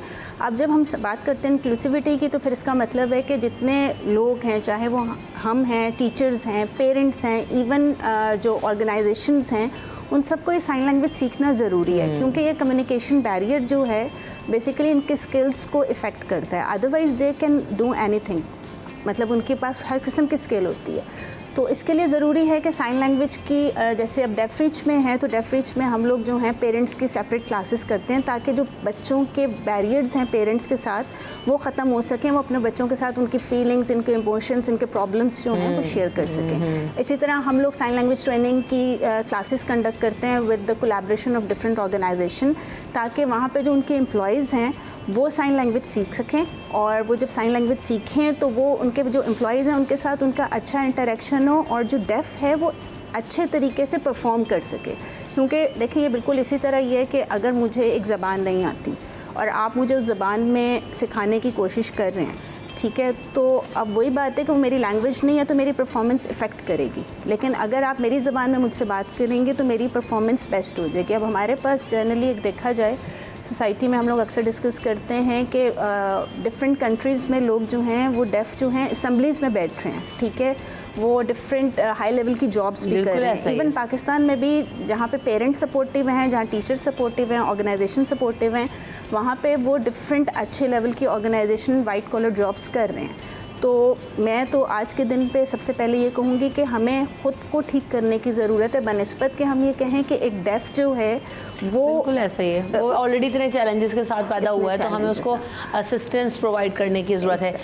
एज क्लिनिकल ऑडियोलॉजिस्ट क्या ऑप्शंस होते हैं इन बच्चों के पास और किस हद तक जो है वो इलाज का जो है वो मार्जिन होता है? जैसे भी मैंने तूबा के बारे में भी उनकी मदर से पूछा तो उन्होंने कहा कि बचपन से ही एक तो हमें लेट पता चला और दूसरी बात थी कि बिल्कुल भी उसमें इम्प्रूवमेंट नज़र नहीं आया, थोड़ा वो भी लगाया, हेयरिंग एड भी उनको दी। तो क्या ऑप्शंस होते हैं ऐसे बच्चों के साथ? देखिए, जब भी पैदा होता है कोई बच्चा, यूनिवर्सल हियरिंग स्क्रीनिंग का एक टूल है जो हम अप्लाई करते हैं। ये हमारे पाकिस्तान गवर्नमेंट, सिंध गवर्नमेंट ने भी इसको वो किया है, इम्प्लीमेंट करने की कोशिश की है मुख्तलिफ़ हॉस्पिटल्स में कि जैसे ही जो बच्चा पैदा हो तो उसके बाद आप उसकी हियरिंग स्क्रीनिंग करें, OAE कहलाता है, OAE टेस्ट करें। उससे हमें आइडिया हो जाता है कि बच्चा सुन सकता है या नहीं सुन सकता। अच्छा, वो कैसे होता है? वो हॉस्पिटल वाले खुद करते हैं या हमें तो नहीं पता इस बारे में? मुख्तलिफ़ हॉस्पिटल्स हैं जो ये फैसिलिटी प्रोवाइड करते हैं। अच्छा। और उसमें सिंपल प्रोसीजर होता है, बच्चे को डिस्चार्ज करने से पहले एक प्रोब होता है, वो कान में लगा दिया जाता है, एक मशीन होती है, विदिन सेकंड्स हमें आइडिया हो जाता है कि ये बच्चे की हियरिंग है या नहीं है। तो उसके बाद जो है फिर आगे फर्दर आप उसके प्लान की तरफ चलते हैं। अगर आपको ऐसा लगता है, अब 2 स्कूल ऑफ थॉट्स हैं, स्कूल ऑफ थॉट 2 हैं इसमें। एक ये कहते हैं कि जनाब इसको हियरिंग एड फिट कर दिया जाए, इसको सर्जरी करके कॉक्लियर इम्प्लांटेशन लगा दिया जाए ताकि ये सुनने लगे और बोलने लगे और हमारे हियरिंग कम्युनिटी का हिस्सा बन जाए। दूसरा स्कूल ऑफ थॉट है, जैसे कोई डेफ़ हैं, डेफ़ पेरेंट्स ये चाहते हैं कि बहुत से उसमें ये हैं, वो चाहते हैं कि अगर ये डेफ़ है तो ठीक है, इसे हमें कोई हर्ज नहीं है, इसे हम साइन लैंग्वेज सिखा सकते हैं, हमारा एक तरह से हमारे साथ हमारी कम्युनिटी का मेंबर बन जाएगा। तो हमें ये समझने की ज़रूरत है कि hearing and deaf 2 different communities हैं। डेफ़ कम्युनिटी में भी अगर आप देखें तो बहुत से लोग हैं जिसे हम हियरिंग इम्पेयर्ड कहते हैं, उनकी हियरिंग थोड़ी सी कम होती है। बहुत से हमारे पास भी होते हैं, हार्ड ऑफ हियरिंग है, हियरिंग एड लगाते हैं, काम चलता है, बिल्कुल रेगुलर क्लासरूम्स में पढ़ते हैं, सबसे कम्युनिकेट करते हैं, सब चीज़ें कर सकते हैं। कुछ लोग ऐसे होते हैं जो बिल्कुल नहीं सुन सकते, इवन लो फ्रीक्वेंसी साउंड सुनते हैं, बस ये बहुत धमाका हुआ या कुछ हुआ, उनको हियरिंग एड भी लगा दें तो उनके लिए इतना बेनिफिशियल नहीं होता, तो वो चले जाते हैं डेफ स्कूल्स की तरफ, वो साइन लैंग्वेज की तरफ चले जाते हैं। तीसरा एक ग्रुप होता है डेफेंट, जिसे हम कहते हैं, या लेट डेफेंट। आप देखते हैं हमारे घर पे बड़े बूढ़े हैं, हमारे नाना दादी इस तरह वगैरह, उनको हियरिंग आहिस्ता आहिस्ता चली जाती है, तो उनके पास भी ऑप्शन होता है हियरिंग का। तो ऐसे हमें देखना पड़ता है कि इसके लिए क्या चीज़ ज़्यादा बेहतर है, तो हमें उस तरफ जाना पड़ता है। हियरिंग एड्स हैं, कॉक्लियर इम्प्लांटेशन है, मुख्तलिफ डिवाइसेस हैं। अच्छा, मुझे यहाँ पे ना इस चीज़ की भी हमें अवेयरनेस क्रिएट करने की ज़रूरत है। जैसे भी आपने बताया कि OE टेस्ट होता है, हमारे यहाँ हर अस्पताल मुझे नहीं लगता ये प्रैक्टिस होती होगी, और ना ही पेरेंट्स को पता है कि हमें ये भी कराना है। जैसे मुख्तलिफ बच्चों के इनिशियली कुछ टेस्ट तो हो जाते हैं कि बच्चा जो है वो हेल्दी है नहीं है, तो या जो है वो पाँव हाथ चेक कर लेते हैं, सांस ले रहा है, तो ये हमें स्पेशली उसके ऊपर फोकस करके करवाना चाहिए, या हम हॉस्पिटल में जाके ये बात कहें तो किस तरह से हो? क्योंकि अब जो तुबा की मदर ने बताया कि उनका पता ही नहीं चला ना 1.5 साल तक उनको, क्योंकि फर्स्ट चाइल्ड था ऐसे घर में, तो क्या करना चाहिए एज पेरेंट? ठीक है, एज अ पेरेंट अगर आपकी हिस्ट्री है, अगर आपकी फैमिली को हिस्ट्री है, और इवन मैं एक जर्मनी से खातून आई थी, वो रिसर्च कर रही थी, मैं उसका पार्ट था, उन्होंने कहा कि मैं देख रही हूँ कि 5 जनरेशंस बैक, अच्छा, ये नहीं कि मेरे आपके दादा इमीडिएट जनरेशन नहीं, 5 जनरेशंस बैक में कोई ऐसी हिस्ट्री तो नहीं है जिसकी वजह से आप में जीन ट्रांसफ़र हुआ हो। एक तो हमें ये देखना चाहिए कि अगर हमारी फैमिली में कोई ऐसे लोग हैं, इवन बहुत से लोग कॉन्सेंगुइनिटी की बात करते हैं, कज़न मैरिजेस की बात करते हैं कि ये जो है इसकी वजह से भी ये चीज़ डेवलप होती है लोगों में, तो हमें ये भी देखने की ज़रूरत है। और इसके साथ साथ अगर आपको ऐसा लगता है कि ड्यूरिंग प्रेगनेंसी, ड्यूरिंग बर्थ या आफ्टर बर्थ अगर मदर के साथ कोई कॉम्प्लिकेशन हुई है, बच्चे के साथ कोई कॉम्प्लिकेशन हुई है, बर्थ एनॉक्सिया हो गया, बच्चा रोया नहीं, ऑक्सीजन नहीं मिली, नीला पड़ गया, देर से रोया, बिल्कुल अर्ली साइंस हैं जी, माइलस्टोन्स उसके डिलेड थे, गर्दन जो है बच्चा 3 महीने में ठहराता है, बैठना 6 महीने में शुरू कर देता है, आमतौर पे चलना 9 महीने के अराउंड शुरू करता है। अगर बच्चे ने आपके ये नहीं किया तो इसका मतलब है एक थोड़ा सा आपके ऊपर एक क्वेश्चन मार्क है उस बच्चे के ऊपर। तो और इवन घर पे जैसे पुराने ज़माने में हमारा फैमिली सिस्टम होता था, तो वो नाना दादी वगैरह पुराने लोग जो होते थे, जनाब दरवाज़ा मार के कोई प्लेट गिर गई एकदम से, दरवाज़ा बंद किया, प्लेट गिरी एकदम से, देखा बच्चा चौंक रहा है नहीं चौंक रहा, तो उससे थोड़ा बहुत आइडिया कर लेते थे। अगर ऐसा है, आप देख सकते हैं इस तरह कि बच्चा जो है आपकी लाउड साउंड्स पे भी रिस्पॉन्स नहीं कर रहा, बिल्कुल ऐसे है जैसे उसको कोई वो नहीं है, तो आप मुख्तलिफ़ हॉस्पिटल्स की तरफ जा सकते हैं, रुजू कर सकते हैं। इसमें कुछ चैरिटेबल ऑर्गेनाइजेशंस हैं, जैसा इंडस है, तो वहाँ पे ये फैसिलिटी है, बिल्कुल तो ऐसा ही टेस्ट करवा सकते हैं। अच्छा जी, इकरा तो बात हो रही कि साइन लैंग्वेज के हवाले से आप भी एक्सपर्ट हैं, आपने जो है वो खुद सीखा है या जो है कोर्सेज वगैरह किए हैं, या बच्चों के साथ रह के जो है वो आपने इस चीज़ को प्रैक्टिस कर रही हैं, और किस हद तक जो है वो आप समझती हैं कि साइन लैंग्वेज जो है उनको हेल्प कर सकती है? अच्छा, मैं बेसिकली सोडा हूँ, सिबलिंग ऑफ डेफ अडल्ट, तो कुछ तो ज़्यादा फैमिली में मेरी अपनी सिस्टर थी, तो काफ़ी सारी साइंस तो मैंने उनसे सीखे। बाकी डिफरेंट कोर्सेज भी करना ज़रूरी होता है, मतलब ये नहीं कि आपने घर से सीख के आप आ जाए, ऐसा नहीं होता। मैंने डेफ फील्ड से सीखा है, मैंने कनेक्ट हियर से सीखा है, मैंने डिफरेंट ऑर्गेनाइजेशन से साइन लैंग्वेज का बाकायदा पूरा कोर्स किया। देन उसके बाद मैंने साइन लैंग्वेज इंटरप्रिटेशन सर्विसेज देना स्टार्ट की। मैंने अपनी ऑर्गेनाइजेशन भी स्टार्ट की एम्पावरमेंट ऑफ कम्युनिकेशन के नाम से, ताकि जो है जिस हद तक हम मुमकिन हो सके इस लैंग्वेज को की अवेयरनेस दी जाए, इस लैंग्वेज को लोगों को सिखाया जा सके, क्योंकि ये ज़रूरत है, वक्त की ज़रूरत है कि आपको ये लैंग्वेज आना ज़रूरी है। जिस तरह से आप देख रहे हैं कि जो है अगर आगे आने वाले दौर में 2050 में वर्ल्ड वाइड रिपोर्ट भी है कि जो है 4 में से 1 लोग हेयरिंग लॉस का शिकार होंगे। और अभी भी अगर देखा जाए तो 7.9 समथिंग पाकिस्तान में भी जो है वो है हेयरिंग लॉस के मतलब है मौजूद, जो कि हो चुकी है मतलब नज़र, लेकिन इसके अलावा भी होंगे जो अभी तक नज़र में ही नहीं आए ना। तो ये बहुत ज़रूरी है कि आप साइन लैंग्वेज जो है वो उसको सीखें, और अगर आपने सीख लिए तो उसको आगे भी मतलब लोगों को सिखाएं, मतलब अपने तक महदूद नहीं। और ये ज़ाहिर है जहाँ वक्त की ज़रूरत है वहाँ हम ये भी कह सकते हैं कि जो है ये काफ़ी हेल्पफुल भी रही है। मतलब क्योंकि मैंने जब साइन लैंग्वेज सीखने के बाद सिर्फ सीख लेना काफ़ी नहीं होता, इसको इम्प्लीमेंट करना या इसको आगे जो है वो काम करना भी जरूरी है, वरना एक स्किल सीखने के बाद अगर आप नहीं करेंगे और क्या, तो आप भूल जाएंगे। और मैंने 8 साल एक्सपीरियंस करने के बाद भी मैंने काफ़ी सारी चीज़ें सीखी। डेफ लोगों से मैंने काफ़ी सारे साइन सीखे हैं। वो कहते हैं ना कि आप एजुकेशन तो हासिल कर लेते हैं, प्रैक्टिकल लाइफ में आप ज़्यादा अच्छे से लर्न कर, ऐसे ही जितना अच्छा उन्होंने मुझे लर्न कराया मुझे लगता है शायद मैंने इतने अच्छा कोर्स में भी नहीं। बिल्कुल ऐसे, क्योंकि आप उनके साथ पूरा दिन रह रहे हो, उनके साथ कम्युनिकेट कर रहे हो, उनके मसाइल को देख रहे हो, तो वो आपको ज़्यादा इजीली एड्रेस करना है। महरीन, जब पढ़ाते हैं तो यकीनन इनकी बुक्स वगैरह भी हैं, तो क्या इतना कोर्स अवेलेबल है, इतनी किताबें अवेलेबल हैं हमारे मुल्क में, क्योंकि लाइब्रेरीज़ का भी फुकदान है, तो किस तरह से अरेंज करते हैं, कैसे पढ़ाते हैं इनको, और एज ट्यूटर जो है वो कितना मुश्किल होता है समझाना? अब ये है कि वैसे तो जनरली प्रीवियस प्रैक्टिस ये थी कि जी जो कोर्स हेयरिंग पढ़ रहे हैं हम वही कोर्स जो हैं वो डेफ बच्चों को भी पढ़ाते थे, लेकिन अब स्लोली एंड ग्रेजुअली जो है ये अवेयरनेस आना शुरू हो गया कि इनका कोर्स जो है थोड़ा सा डिफरेंट होना चाहिए।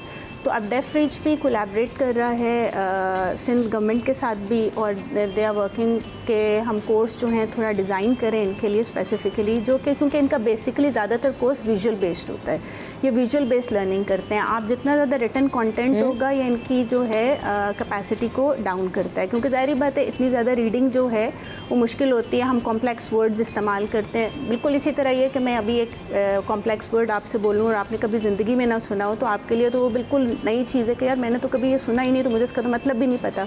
तो सेम यही चीज़ जो है वो डेफ लोगों के साथ भी होती है कि जब हम रिटन कंटेंट में इतना कुछ देते हैं तो उनके लिए बड़ा डिफ़िकल्ट हो जाता है उस चीज़ को समझना, क्योंकि उनकी रेगुलर लाइफ में वो वोकैबुलरी यूज़ नहीं हो रही।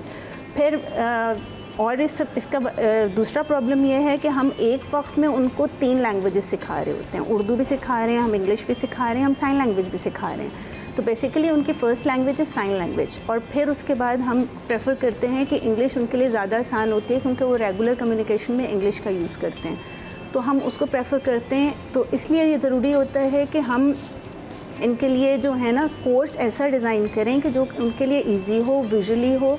तो इस वजह से अब डेफ रीच जो है वो डिजिटल जो है लेसन्स डेवलप कर रहा है, जो कि विजुअल बेस्ड हैं, जिसमें साइनिंग हैं, जिसमें वीडियोज़ हैं, जिसमें पिक्चर्स हैं। तो वो सिर्फ उनका स्पेसिफिक विद इन ऑर्गेनाइजेशन नहीं है, उन्होंने अपनी वेबसाइट पे डाला है कि कोई भी ऑर्गेनाइजेशन, कोई भी इंडिविजुअल बच्चा, पेरेंट्स, कोई भी वो उसको पढ़ें और एजुकेट हों, क्योंकि हमारा मेन एम तो यही है कि हम बच्चों को एजुकेट करना चाहिए। सही बात है, बिल्कुल ऐसा ही। हम यहाँ पे ब्रेक लेते हैं, ब्रेक के बाद हाजिर होंगे।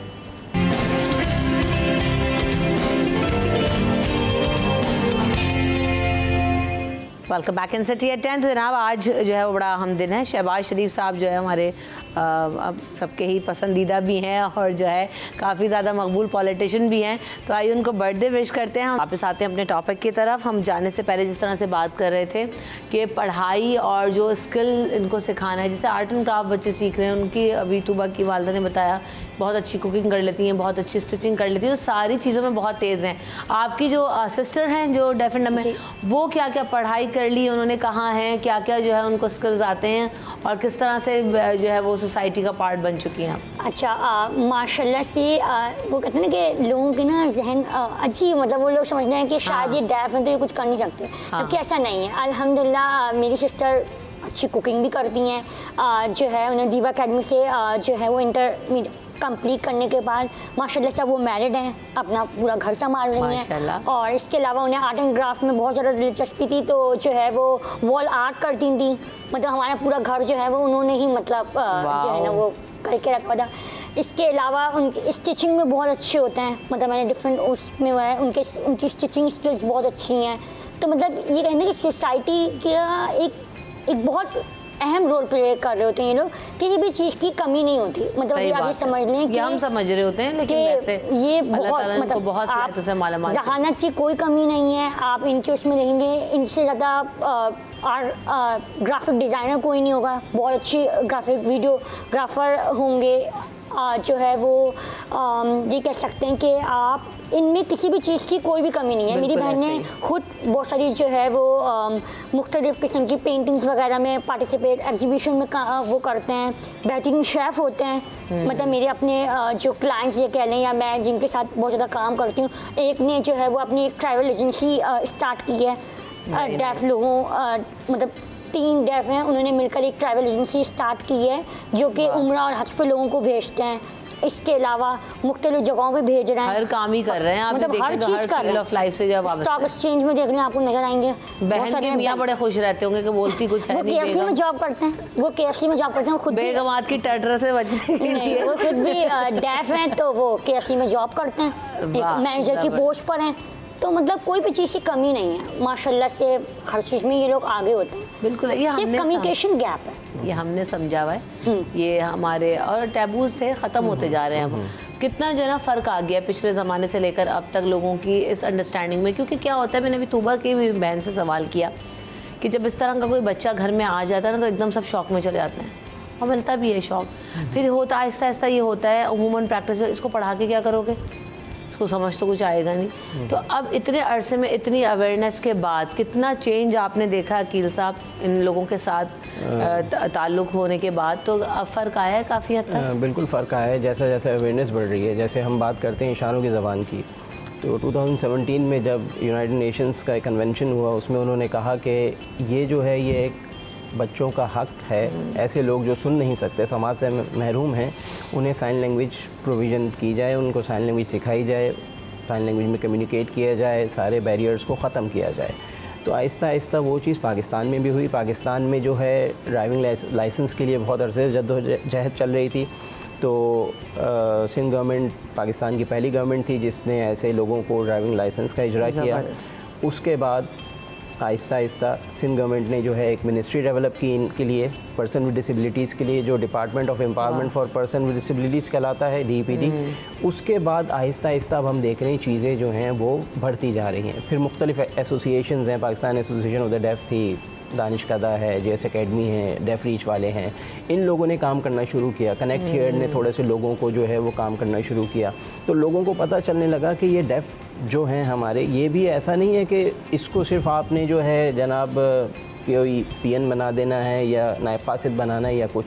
ये तो अब ग्राफिक डिज़ाइनर्स हैं, ये शेफ़्स हैं, ये कुक्स हैं, और ऐसे जो है चीज़ें दिखनी शुरू हुई। तो लोगों को अब आहिस्ता आहिस्ता ग्रेजुअली जो है वो चेंज होता चला जा रहा है। ऐसा ही है। बच्चे जो स्कूल से कितने लेवल तक पढ़ सकते हैं डेफ रीच में? ग्रेजुएशन तक। अच्छा, ज़बरदस्त। ज़्यादातर लोग किस तरह की फील्ड्स में जाते हैं? ज़्यादातर जो हैं वो IT साइड पे जाते हैं। IT के अलावा जो है इनका है ऑफिस वर्क रिलेटेड इनका ज़्यादा इंटरेस्ट होता है। इसके अलावा स्किल्स रिलेटेड इनका काम होता है। और बेसिकली जैसे कि फॉर एग्जांपल इन्होंने मेंशन किया कि शेफ़ हैं, टेक्सटाइल की साइड पे जाते हैं, क्योंकि ज़ाहिर बात है स्टिचिंग कटिंग ये सब सीख रहे होते हैं। तो टेक्सटाइल इंडस्ट्री की तरफ भी इन लोगों का रुझान ज़्यादा होता है। असल में मेन चीज़ जो मुझे इस टाइम लगती है कि साइन लैंग्वेज के साथ साथ जो है इनके ऊपर स्किल्स के ऊपर काम करना ज़रूरी है। एजुकेशन जो है वो स्किल्स के साथ भी देनी चाहिए। ऐसे स्कूल में स्किल्स कौन कौन से स्किल सिखा रहे हैं? हमारे यहाँ पर है, हम लोग शेफिंग सिखा रहे हैं, very nice, culinary art related सिखा रहे हैं। फिर हमारे पास जो है वोकेशनल स्किल्स हैं, पॉटरी स्किल्स हैं, फाइन आर्ट्स हैं, IT स्किल्स हैं। तो ये सब स्किल्स हम सिखा रहे हैं। तो बेसिकली इसका पर्पज़ ही ये है कि जब ये यहाँ से पास आउट करें तो एटलीस्ट इनको एक अच्छी जॉब्स मिल सकें, क्योंकि स्किल जितना ज़्यादा इंसान के पास होता है उतनी ज़्यादा उसके लिए फील्ड्स और उसके लिए रास्ते खुलते चले जाते हैं। तो मेरा ये कहना है कि एजुकेशन के साथ साथ आप इनको स्किल्स की तरफ लेकर आएँ, क्योंकि ये इतने स्किलफुल होते हैं कि अगर आप इनको एक ट्रैक देते हैं, जैसे अब मैं आपको मेंशन कर रही थी कि हम लोग अब डिजिटल लर्निंग प्रोग्राम में काम कर रहे हैं। तो हमारा जो डिपार्टमेंट है उसमें ऑलमोस्ट 100 अबव लोग काम कर रहे हैं। तो उसमें हमारे पास 60-70% डेफ है, और वो पूरा लेसन डेवलप कर रहे हैं, क्योंकि ज़ाहिर बात है वो जो चीज़ वो डेवलप कर सकते हैं वो एक हेयरिंग की अंडरस्टैंडिंग नहीं है। तो वो उनके हिसाब से कि हमारी आने वाली जनरेशन डेफ बच्चे हम जिस स्ट्रगल से गुजरे हैं अब वो स्ट्रगल से ना गुजरें।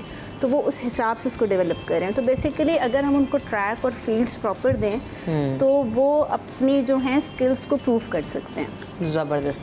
आप तीनों का बहुत शुक्रिया कि आप तीनों आए और इतनी जो है वो हम इस हवाले से बात करते हैं। देखिए, किसी भी दिन को मनाने का मकसद ये होता है कि उस दिन हम लोग कुछ ना कुछ सीखें ज़रूर और उसके बारे में अवेयरनेस ज़रूर हासिल कर सकें। बहुत सारी चीज़ें हमने इससे सीखी कि हमें अगर इस तरह का कोई भी बच्चा ख़ानदान में मौजूद है, देख लेते हैं, नज़र आ जाता है, किसी की फैमिली मेम्बर है, आपका अपना बच्चा है, तो आपने हिम्मत नहीं हारनी। थोड़ी सी हिम्मत आप पकड़ें, थोड़ी सी हिम्मत उसकी बढ़ा दें, तो आप देखेंगे कि इस वक्त तो बहुत सारी चीज़ें आपके एक क्लिक पर जो है वो अवेलेबल हैं।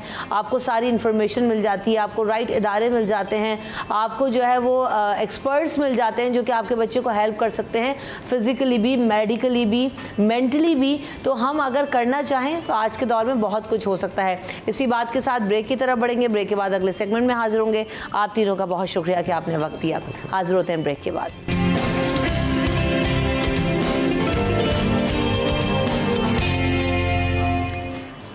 Welcome back in city at 10। तो जनाब, आज पश्तून कल्चर डे भी मनाया जा रहा है और इस हवाले से हमारे पास बहुत सारे बच्चे भी मौजूद हैं, बहुत सारे मेहमान भी मौजूद हैं। उनको वेलकम करते हैं शो में।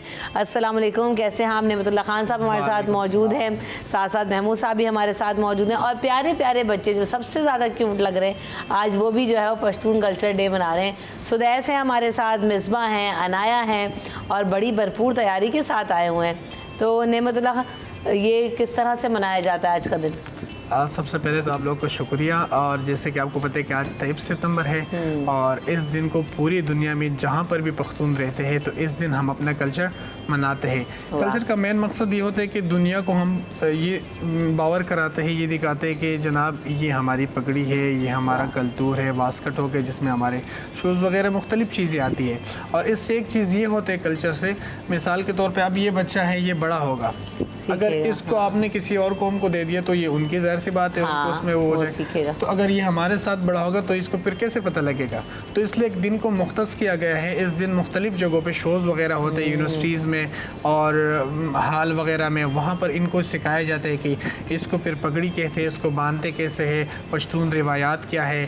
फिर पश्तून रिवायत में ज़ाहिर सी बात है कबायली जिरगे वगैरह होते हैं, फिर वो आपने कैसे करना है।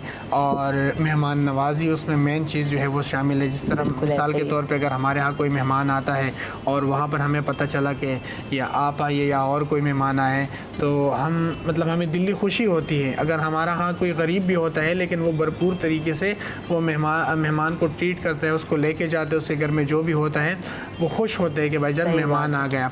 और एक इसमें होता है जिरगा सिस्टम। जिरगा सिस्टम इस पे जो हमारी पूरी पठानों की जो कम्युनिटी होती है वो कायम होती है। मिसाल के तौर पे आपने देखा होगा ना कि अगर कोर्ट में कोई केस जाता है तो उसमें फिर टाइम लग जाता है फैसला सुनाने में, और फिर वो बेचारा धक्के खा के पता नहीं वो बीच में दुनिया से भी चले जाते हैं, लेकिन वो केस ऐसे ही रहते हैं। तो जिरगा के सिस्टम ये होता है कि मिसाल के तौर पे अगर आपने किसी की गाड़ी को टक्कर मार दी या आपसे कोई गलती हो गई तो जिरगा बैठेंगे और उसी टाइम पे 1-2 दिन के अंदर फिर वो फैसला सुना देंगे कि भाईजान ये इंसाफ ये है, इसको आपने ये देना है। वो इंसाफ पर मबनी होते हैं। तो ये दूसरी बात ये है, हमारे पास एजुकेशन आ गया। एक तो एजुकेशन ये कि दुनियावी तालीम आ गया, तो AI का दौर है ना। तो हमारे यहाँ ये होता है कि हमारी अपनी अगर उसकी बात की जाए पख्तून वली की, तो हम बच्चों को सिखाते हैं कि पख्तून वली क्या है। ये आप ज़रा नोट कीजिएगा। पख्तून वली मिसाल के तौर पे जिसमें गैरत आ गई। एक तो ये है ना बेवकूफ़ी, अक्सर हम कोई बंदा कुछ करते हैं तो उसको गैरत से जोड़ा जाता है, वो गैरत नहीं है, उसको हम खुल्ला कहते हैं कि भाईजान ये गैरत नहीं है। हमारे पास पख्तून वली में औरतों के हुकूक आते हैं, हमारे पास बच्चों के हुकूक आ गए, बड़ों के, सबकी इज़्ज़त, ये सारी चीज़ें अगर डीपली इसको देखा जाए पख्तून वली को, और अगर ऐसे माशरा सरसरी जिस तरह दुनिया ने हमारी तस्वीर पेश की तो इस तरह हमारे अंदर कोई भी चीज़ नहीं है। मेरे एक दोस्त थे पंजाबी थे, वो पंजाब से वो आते थे खैबर पख्तूनख्वा हमारे पास, तो हमें जो सिस्टम देखा, जो निज़ाम देखा, उसने कहा यार नेमत हमारे लोगों ने कितना तुमसे हमें दूर रखे, तुम कितने अच्छे लोग हो। तो ये चीज़ ना, तो इस डिफरेंट को ख़त्म होना चाहिए। और अगर हम इस मुल्क की तरक्की चाहते, बका चाहते, तो मेरे ख्याल से तमाम कौमों को आपस में एक होना पड़ेगा, एक दूसरे को हाथ से हाथ देना पड़ेगा, फिर जाके तब हम किसी मुकाम पे पहुंच सकेंगे। और आजकल जो हमारे मुल्क जिस सिचुएशन पे खड़ा है, तो हम ये समझते हैं कि इस वक्त हमें एक होने की ज़रूरत है, चाहे वो सिंधी है, बलोची है, पंजाबी है, तमाम कौमों को एक होना पड़ेगा। जब हम एक होंगे, एक पेज पर आएंगे, तो हम दुनिया के साथ मुकाबला कर सकेंगे। किसी टाइम पे आपने देखा होगा 2005 तक कि पाकिस्तान का निज़ाम बिल्कुल सही चल रहा था और दुनिया के साथ हम आंखें मिलाकर जो है ना चलने को तैयार थे। लेकिन अब ऐसा वक्त आ गया है हमारी कुछ गलतियों की वजह से, जिस पे हमारी परेशान है कि जो हमारे नए मुस्तकबिल है, जो यंग आ रहे हैं, इनका क्या होगा। तो मैं चाहता हूँ कि मायूसी ना पहले और ये हो कि हम लोग दुनिया के साथ मुकाबला करें। असल में ये सब कुछ तभी होगा, जैसे आपने बताया ना कि कल्चर डे के हवाले से आप अपने पख्तून कल्चर सिखा रहे हो। जब हम अपने कल्चर से जुड़े रहेंगे, जब हम अपनी मिट्टी से जुड़े रहेंगे, तो हम देखेंगे हम उससे मोहब्बत भी करेंगे, हम उसको सर्व भी करना चाहेंगे। तो महमूद साहब, ये बड़ा ज़रूरी है कि हम जैसे 14 अगस्त मनाते हैं तो एक हमारे पूरे पाकिस्तान का दिन होता है, इसी तरह हमारे रीजनल जो डेज़ हैं, जो सिंधी कल्चर डे भी मनाया जाता है और जो है वो हम देख रहे हैं पख्तून कल्चर डे भी मनाया जा रहा है। तो बड़ा अच्छा है कि इससे एक तो हमें भी देखने का मौका मिलता है, जानने का मौका मिलता है। तो ये बहुत ज़रूरी है दुनिया को दिखाना भी और अपने बच्चों को सिखाना भी। महमूद साहब जी जी, तो मतलब कल्चर डे के हवाले से ये मेन ये है कि हमारे जो छोटे नस्ल बच्चे होते हैं उनको सिखाया जाता है कि हमारी सकाफ़त का हिस्सा है, ताकि हम दुनिया को दिखा सके कि हमारी सकाफ़त में पड़गी वगैरह जो भी मतलब वास्कट वगैरह ये हमारी पहचान है। सही बात। ताकि इससे हमारी जो यंग जनरेशन छोटे नस्ल है उनको भी याद रहे कि भाई हमारी एक आबा अजदार की एक निशानी है, ताकि दुनिया देख सके। बच्चों के कपड़े किसने बनाए हैं इतने खूबसूरत, इतने कलरफुल, और ये बिल्कुल डिफरेंट होते हैं आप लोगों के, है ना जी। अच्छा, एक चीज़ से आप अंदाज़ा लगाए ना कि हमें ये फूल वगैरह, ये रंगीन, ये कितनी पसंद है। हाँ ना, वही तो मैं देखूँगी। तो जिस तरह पहले मैंने जिक्र किया ना कि जो दुनिया के सामने हमारी तस्वीर शो की जा रही है, वैसे हम नहीं है। और एक आपने अंदाज़ा लगाया होगा, पख्तून लोग जो है मौसीकी से बहुत प्यार करते हैं। हाँ। तो इसका मतलब ये पुरअमन बंदा मौसीकी से प्यार करता है, और अगर किसी में इंतशार होगा तो मौसीकी से थोड़ी प्यार करेगा। सही बात है, बिल्कुल ऐसे। तो मौसीकी हमारे यहाँ एक रिवाज पाया जाता है। फिर हमारे यहाँ ये होता है कि हुजरा सिस्टम होता है। हुजरा मीन्स आप औताक कह लें, बैठक कह लें या बैठने की जगह कह लें।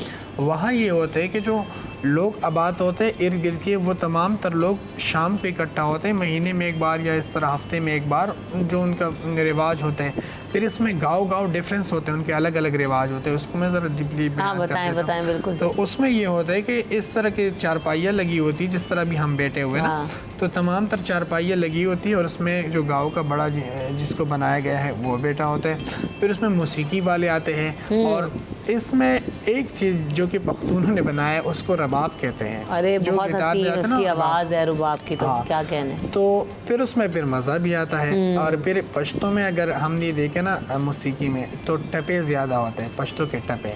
अगर आपकी इजाज़त हो तो हम 1-2-3 टपे आपके सामने। अरे क्यों नहीं, सुनाए आप ज़रूर। वो ऐसे होता है ना। अच्छा, मैं साथ साथ चाहूँगा ना, तसो मसर बया पढ़ के वाय, सही ना?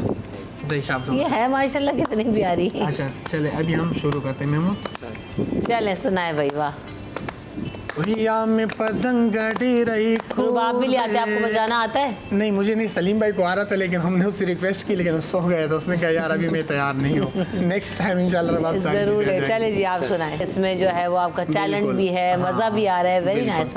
और इसमें जो लफ्ज़ों का चुनाव किया जाता है ना, वो एक हमारे पश्तो के शायर है, तो उसने ये एक टपे, इसको टपे बोलते हैं, जो शॉर्ट शॉर्ट ही होते हैं।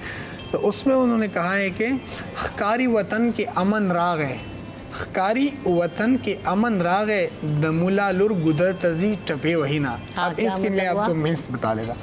तो वो शायर ये कहते हैं कि मुझे लगता है कि अब हमारे वतन में अमन आ गया है। जो मौलवी होते हैं ना, मुल्ला की बेटी जा रही है गुदर तक, गुदर उसको बोलते जहाँ से पानी लेके आती है लेडीज़ वगैरह गाँव में ना, और वो रास्ते पे टप्पे कर रही, मतलब अपने साथ गुनगुना रही है। तो मुझे ये लगता है कि वतन में अमन आ गया कि मौलवी की बेटी भी जा रही है और वो गुनगुना रही है साथ में। बिल्कुल ऐसा ही है, यही तो हुस्न है हमारे जो है मुल्क का, हमारे वतन का, कि आप जिस रीजन में जाएं आपको अलग अलग चीज़ें देखने को मिलेंगी, आपको उसकी अलग अलग खुशबू मिलेगी, अलग अलग एसेंस और फ्लेवर मिलेगा। और आज हम पख्तून डे के बारे में जान रहे हैं, तो मज़ीद भी जानेंगे, लेकिन ब्रेक के बाद।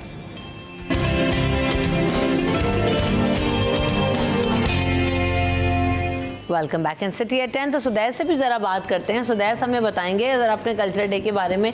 आपकी उम्र क्या है? इन्हें समझ आती है उर्दू? हाँ बिल्कुल। अरे वाह, ज़बरदस्त। पढ़ाई करते हो सुदैस साहब? कौन सी क्लास में बच्चे? 3 क्लास में। और स्कूल का नाम क्या है? नाम ये सरकारी स्कूल है ना, तो आपको पता है। सही है, ठीक है। कहाँ पर रहते हैं आप लोग? इलाका क्या है आपका नेमतुल्ला? सुदेश बताए। पता है? अच्छा बताओ बेटे, कहाँ पे रहते हो बच्चे? लाली कराची शेरपाव कॉलोनी में। शेरपाव कॉलोनी में रहते हैं। शेर हो? खुद शेर हो? ब्रेव हो आपके? नहीं, डर वर लगता है। सुदेश जो नहीं, अभी सुनेंगे हम सुदेश का। पहले ये बताइए आप सुदेश कि आपको किसी चीज़ से डर वर लगता है, नहीं लगता? किस चीज़ से डर लगता है? जिससे भी नहीं। ये हुई ना पख्तून वाली बात। किसी चीज़ से डर नहीं लगता। तो आज जो कल्चर डे मना रहे हैं, इसके बारे में आप हमें कुछ बताइए ना कि आपको क्या क्या पता है और कैसे आप मनाते हो? खुशी से मनाते हैं, बहुत अच्छा लगते हैं। हम अपना कल्चर, बहुत अपना कल्चर है अपना, और कुछ अब अच्छे से मनाते हैं, खुशी होती है हर चीज़ की। ज़बरदस्त। हमारा आज कल्चर डे। ज़बरदस्त। तैयारी किसने करवाई है आपकी इतनी अच्छी? आप घड़ी पहने हुए हैं, जूते भी आपके जो है बिल्कुल उसके साथ हैं, और वेस्ट कोट भी आपकी बहुत प्यारी है। किसने तैयारी करवाई आपकी? अपनी मम्मा ने। मम्मा ने तैयारी करवाई है। ज़बरदस्त, माशाल्लाह। अच्छा, ये सब बहन भाई हैं बच्चे? नहीं, ये अजहर अफरीदी के बेटा है, इसके वालिद साहब बाहर मुल्क में, लेकिन चूँकि बच्चा बोल सकता है, इसमें टैलेंट है, तो इसलिए हम इसको लेके आ रहे थे। और ये जो बच्ची है ये सनाउल्लाह अफरीदी की है, और वो जो है वो फिर इनाम खान की बेटी है। मतलब इसमें हमारी अपनी ज़ाती बच्ची कोई नहीं ना, महमूद भाई की है। कहाँ है भाई महमूद भाई और आपके बच्चे? हमारे बच्चे तो हैं नहीं, अभी मेरी शादी हुई। महमूद भाई वो स्कूल गए हुए थे असल में। तो अच्छा, बच्चों की पढ़ाई के ऊपर कितना फोकस करते हैं? बच्चों को पढ़ाना लिखाना बहुत ज़्यादा ज़रूरी है। हम ये समझते हैं कि जी बच्चे नहीं पढ़ाए जा रहे। जितना आप अपर एरियाज़ में जाएंगे, जितना देखेंगे भाई पढ़ाई का रुझान नहीं है, तो अब कितना बदल चुका है महमूद साहब? काफ़ी सारा, क्योंकि आज कल के ज़माने में वो पुराना ज़माना था जब बच्चे वालिदैन अपने बच्चों पर जो एजुकेशन, अभी तो जदूद, मैं तो कहता हूँ कि भाई के बच्चे बगैर पढ़ाई के तो कुछ नहीं हो सकते। बिल्कुल ऐसा ही है, बिल्कुल ज़रूरी है। वो मैंने एक रक्शे पे एक शेर लिखा था कि भाई वो उनका एक सोशल वर्कर था, उन्होंने कहा कि भाई आप खाना एक टाइम खाओ लेकिन बच्चों को पढ़ाओ। तो ये बात मुझे बहुत अच्छी लगी, और एजुकेशन तो होनी चाहिए। और अच्छा, लड़के और लड़कियों की तालीम पर यकसा फोकस है? हमारे यहाँ ये होता है, ज़ाहिर सी बात है। मैं तो अभी तो ये शहर है, शहर में हम रहते, लेकिन चूँकि यहाँ पर पख्तून कल्चर डे के हवाले से है, तो मैं आपको कबायली सिस्टम ये बताऊँ। वहाँ पर ये है कि मुख्तलिफ़ एरियाज़ अभी भी ऐसे हैं जहाँ पर लड़कियों की तालीम पर सख्त पाबंदी है, मतलब लोग नहीं पढ़ाते। तो मेरा उनके लिए पैगाम है, उन वालिदैन के लिए, कि जब तक आप अपनी बच्ची को नहीं पढ़ाएंगे तो वो फिर डॉक्टर कैसी बनेगी? वो बाकायदा, हालांकि अगर हम ये कहते हैं कि हम गैरतमंद को हम हैं, इज़्ज़त वाले हैं, तो फिर ज़ाहिर सी बात है लेडीज़ के इलाज तो फिर लेडीज़ ही करेगी ना, वो तो मर्द नहीं कर सकता। तो इसीलिए अपनी बच्ची को आप पढ़ाएं और उन पे तालीम करें। लड़कियों की तालीम पे मैं ज़्यादा फोकस चाहूँगा, क्योंकि वहाँ पर इतना नहीं है। तो ख़वातीन की भी हुकूक होती है, मैं चाहता हूँ कि हमारे पश्तून माशरे में उसको अदा किया जाए। और चूँकि इस्लाम ने भी वो कहा है, हमारे पाक नबी करीम सल्लल्लाहु अलैहि वसल्लम ने जब अपने एक बीबी से शादी की तो वो कपड़े का कारोबार करती थी, सिर्फ ये बताने के लिए कि जनाब आप ऐसे ख़वातीन से भी शादियाँ कर सकते जो कारोबार करती हों। तो मेरे ख़्याल से और फिर पूरी नई नस्ल की देखें तरबियत है, उनको परवान चढ़ाना है, तो उसके लिए माँ का पढ़ा लिखा होना बहुत ज़्यादा ज़रूरी है, समझदार होना बहुत ज़्यादा ज़रूरी है। तो इस चीज़ की हमें ज़रूरत है कि हम इस पर फोकस करें। शहर में तो मेरे ख्याल से बच्चे सब पढ़ ही रहे हैं। शहर में तो मैं देखती हूँ बहुत डिफरेंट माहौल है। वो हमारे एक शायर है ना, उसने लड़कियों की तालीम के बारे में एक शेर, अगर आप सुनाए।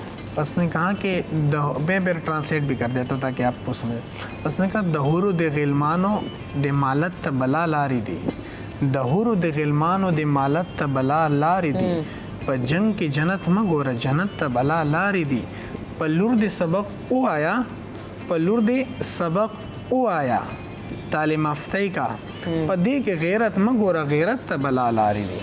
यानी इसका मजमू है, शायर ये कहते हैं कि आप अपनी बच्ची पर, जो लेडीज़ है, जो लड़की है, उस पर आप तालीम कर दो, इसमें गैरत नहीं ढूंढो। गैरत के लिए वो बहुत सारे रास्ते, वो कोई और रास्ते फिर आप इख्तियार करना ना। गैरत के लिए लड़कियों की तालीम बहुत ज़रूरी है, और मैं समझता हूँ कि हमें इस पर एक होना चाहिए तमाम पख्तूनों को कि हम अपनी बच्ची को पढ़ा सकें बाइज़्ज़त तरीके से, और उनको फिर दुनिया के सामने रोशनास कर सके कि भाईजान हमारी बच्चियाँ मुकाबला कर सकती हैं दुनिया बिल्कुल में। ऐसा ही है, और कोई इसमें बैरियर है भी नहीं, हम चाहें तो यकीनन बहुत कुछ कर सकते अच्छा, हैं। एक चीज़ हमें एक और शेर अगर आप की हाँ जाए जी, सुनाइए। पश्तून माशरे में शेर और शायरी बहुत ज़्यादा होती अच्छा है ना, मुश्किल उसमें भी है ना ये पश्तून, वैसे सिंधी मुझे समझ आती है, पंजाबी सराइकी सारी ज़बानें, तो सिंधी तो लेकिन हम भी थोड़ी पश्तून थोड़ी नहीं सीख आती। गए यहाँ पे, ज़ाहिर सी बात है सिंधी भाइयों से बड़ा हमारा उठना मुश्किल है बैठना हो भाई, गया। इंग्लिश सिंध आज तक ना आई। अच्छा। सुनाए। अच्छा, वो कहते हैं ना स्तूरी द आसमान यू, आसमान तो समझ आ रहे हैं ना, हाँ, आसमान हाँ। कहते हैं स्तूरी द आसमान यू खबर नहीं हूँ, हाँ। कुल द जहान यू खबर नहीं हूँ, मंग नखपल तारीख दा से हेर शवे दे, मंग अफगानान यू खबर नहीं हूँ। अब इसकी मैं ट्रांसलेट हाँ कर जी, सुना है। कहते हैं स्तूरी, स्तूरी हम बोलते हैं सितारों को, सही। स्तूरी द आसमान ये खबर नहीं हो, ज़ाहिर सी बात है सितारे तो आसमान पे ही होते हैं। उसने कहा कि हम सितारे हैं आसमान के, लेकिन हमें पता नहीं है, शायर इस शेर में ये कह रहे हैं। और फिर वो कहते हैं कि कुल द जहान यो, कहते तमाम जहान में हम बहुत खूबसूरत लोग हैं, लेकिन ये भी हमें मालूम नहीं है। फिर शायर कहते हैं कि हम अपनी तारीख़ को इस तरह बुला चुके हैं, हम नस्लन अफ़गान हैं लेकिन हमें ये पता नहीं। उसकी मेन वजह है कि हम डिवाइड हो गए, पूरी दुनिया में तकसीम हो गया ना, वो हमारा जो मजमुआ था वो ख़त्म हो गया। सही। तो उस वजह से उसने कहा कि हमें अब अपनी नस्ल को ये बताना पड़ेगा कि हम ये कौम हैं, ये है। तो इस वजह से शादी आपने नहीं की है, शादी का कल्चर तो बड़ा स्ट्रॉन्ग है और बड़ा अच्छा और बड़ा रिच है, उसके बारे में तो बताएं ज़रा। अच्छा, शादी का ये होता है कैसे हमारे होता यहाँ। है, लड़कियां कैसे ढूंढते हैं और कौन सी ऐसी रसूमात हैं जो पख्तूनों में बहुत ज़्यादा पॉपुलर हैं? अच्छा, हमारे पख्तूनों में एक ही चीज़ है कि मतलब पसंद की बहुत शादी कम नहीं लोग कर होंगे सकते। जिन्होंने पसंद की। अभी जाहिर सी बात है, मैं भी एक नौजवान हूँ, पढ़ा लिखा हूँ ना, पसंद तो नहीं कर मुझे ली कोई पसंद लड़की? नहीं, अगर की भी तो शादी उन्होंने नहीं कराई हमारी। तो ये है कि अभी हमारी शादी ना हो पाई अभी तक, हाँ, नहीं हो पाई। तो अभी जो जिससे मेरी शादी हुई वो मेरे वालिद और वालिदा की पसंद से हुई है, वाह। वो दीर से उनका ताल्लुक बेगम ने है। भी सुन लिया क्या पुरानी वाली पसंद के बारे में बताओ, शौक में बैठ के जो हमारी बातें कर रहे बेगम हैं। माशाल्लाह अच्छी है, गैरतमंद। माशाल्लाह। तो इसमें ये होता है शादियों में कि जो मोमन कबीला हो गया पश्तूनों में, क्वेटा के लोग हो गए, और फिर दीर बाज और स्वाद, अमूमन जहाँ जहाँ पर लोग आबाद है ना, फिर इनके अपने रिवाज होते सही। हैं। अब हमारा रिवाज ये है कि हम लोग चावल और फिर गोश्त हमने अलग तैयार किए होते, वो रख दिए, कोल्ड ड्रिंक साथ में रख दिए, मीठा रख दिया, फिर मेहमान इंतज़ार के अलग होता है, ये सिस्टम होता। फिर मोमंत जो होते हैं उनका ये होता है, जो कबायली लोग हैं उनका ये होता है कि गोश्त को जो उबाल लेते हैं सही तरीके से, उसको पकाया, वो अलग ट्रे में आएगा, चावल अलग ट्रे में आएंगे, उनके साथ उनकी फिर मोमंत लोग की बड़ी बड़ी रोटियाँ होती है, और वो शोरबा होता है, वो अलग शोरमा उन्होंने डाला होता रोस्ट टाइप। ठीक। Roast type. तो फिर वो एक एक रख देते। फिर क्वेटेवाल लोग भी ऐसे ही करते हैं। तो फिर वो शादी की तकरीब जारी रहती है। फिर उसमें रस्म ये लड़के के लिए होते हैं, ये जो सवाबी और मर्दान इलाके के लोग होते हैं ना, वो फिर चारपाई पे दूल्हे को बिठाते हैं, हाँ। और चारपाई को ऐसे उठाते नीचे ना, ऊपर नीचे, दूल्हा जख्मी ना दूल्हा करते हैं भाई जख्मी एंड हो। टाइम पर। हाँ। अच्छा, फिर हाँ, लेकिन हमारे यहाँ दीर वालों के रिवाज ऐसे नहीं। हमारे यहाँ जैसे अभी मैं दूल्हा हूँ तो उन्होंने हार वार मुझे दे दिए, तोहफे दे दिए, आपके जख्मी होने का कोई मुझे चांस जख्मी होने का कोई नहीं। चांस चलो, ये तो बड़े ज़बरदस्त चीज़ें हैं, लेकिन ये कि इनमें मज़ा बड़ा आता बिल्कुल, है, बहुत और अलग अलग चीज़ों में जो है ना आपको देखने को मिलता है, आप एंजॉय करते हैं। खुशियाँ बांटने का एक तरीका होता है जो अपने अपने तरीके से लोग सेलिब्रेट करते हैं। थैंक यू सो मच, आप सब हमारे साथ आए और हमने इतना कुछ जाना आपके कल्चर के बारे में भी, क्योंकि ये हमारा ही कल्चर है, हम सब इस मुल्क का हिस्सा हैं, हम सब एक साथ हैं, एक दूसरे को देखते हैं, और जब थोड़ा डिफरेंस आता है तो और ज़्यादा जो है ना उसकी खूबसूरती में इजाफा हो जाता है कि हम एक दूसरे से, अल्लाह ताला ने भी देखे ना कि हर इंसान को एक से दूसरे से मुख्तलिफ बनाया है। यही दुनिया का हुस्न है, यही कायनात का हुस्न है, और यही हमारा भी हुस्न है, अगर हम इस बात को समझें। इसी बात के साथ हमें दीजिए इजाज़त, अपना ख्याल रखिएगा, अल्लाह निगहबान।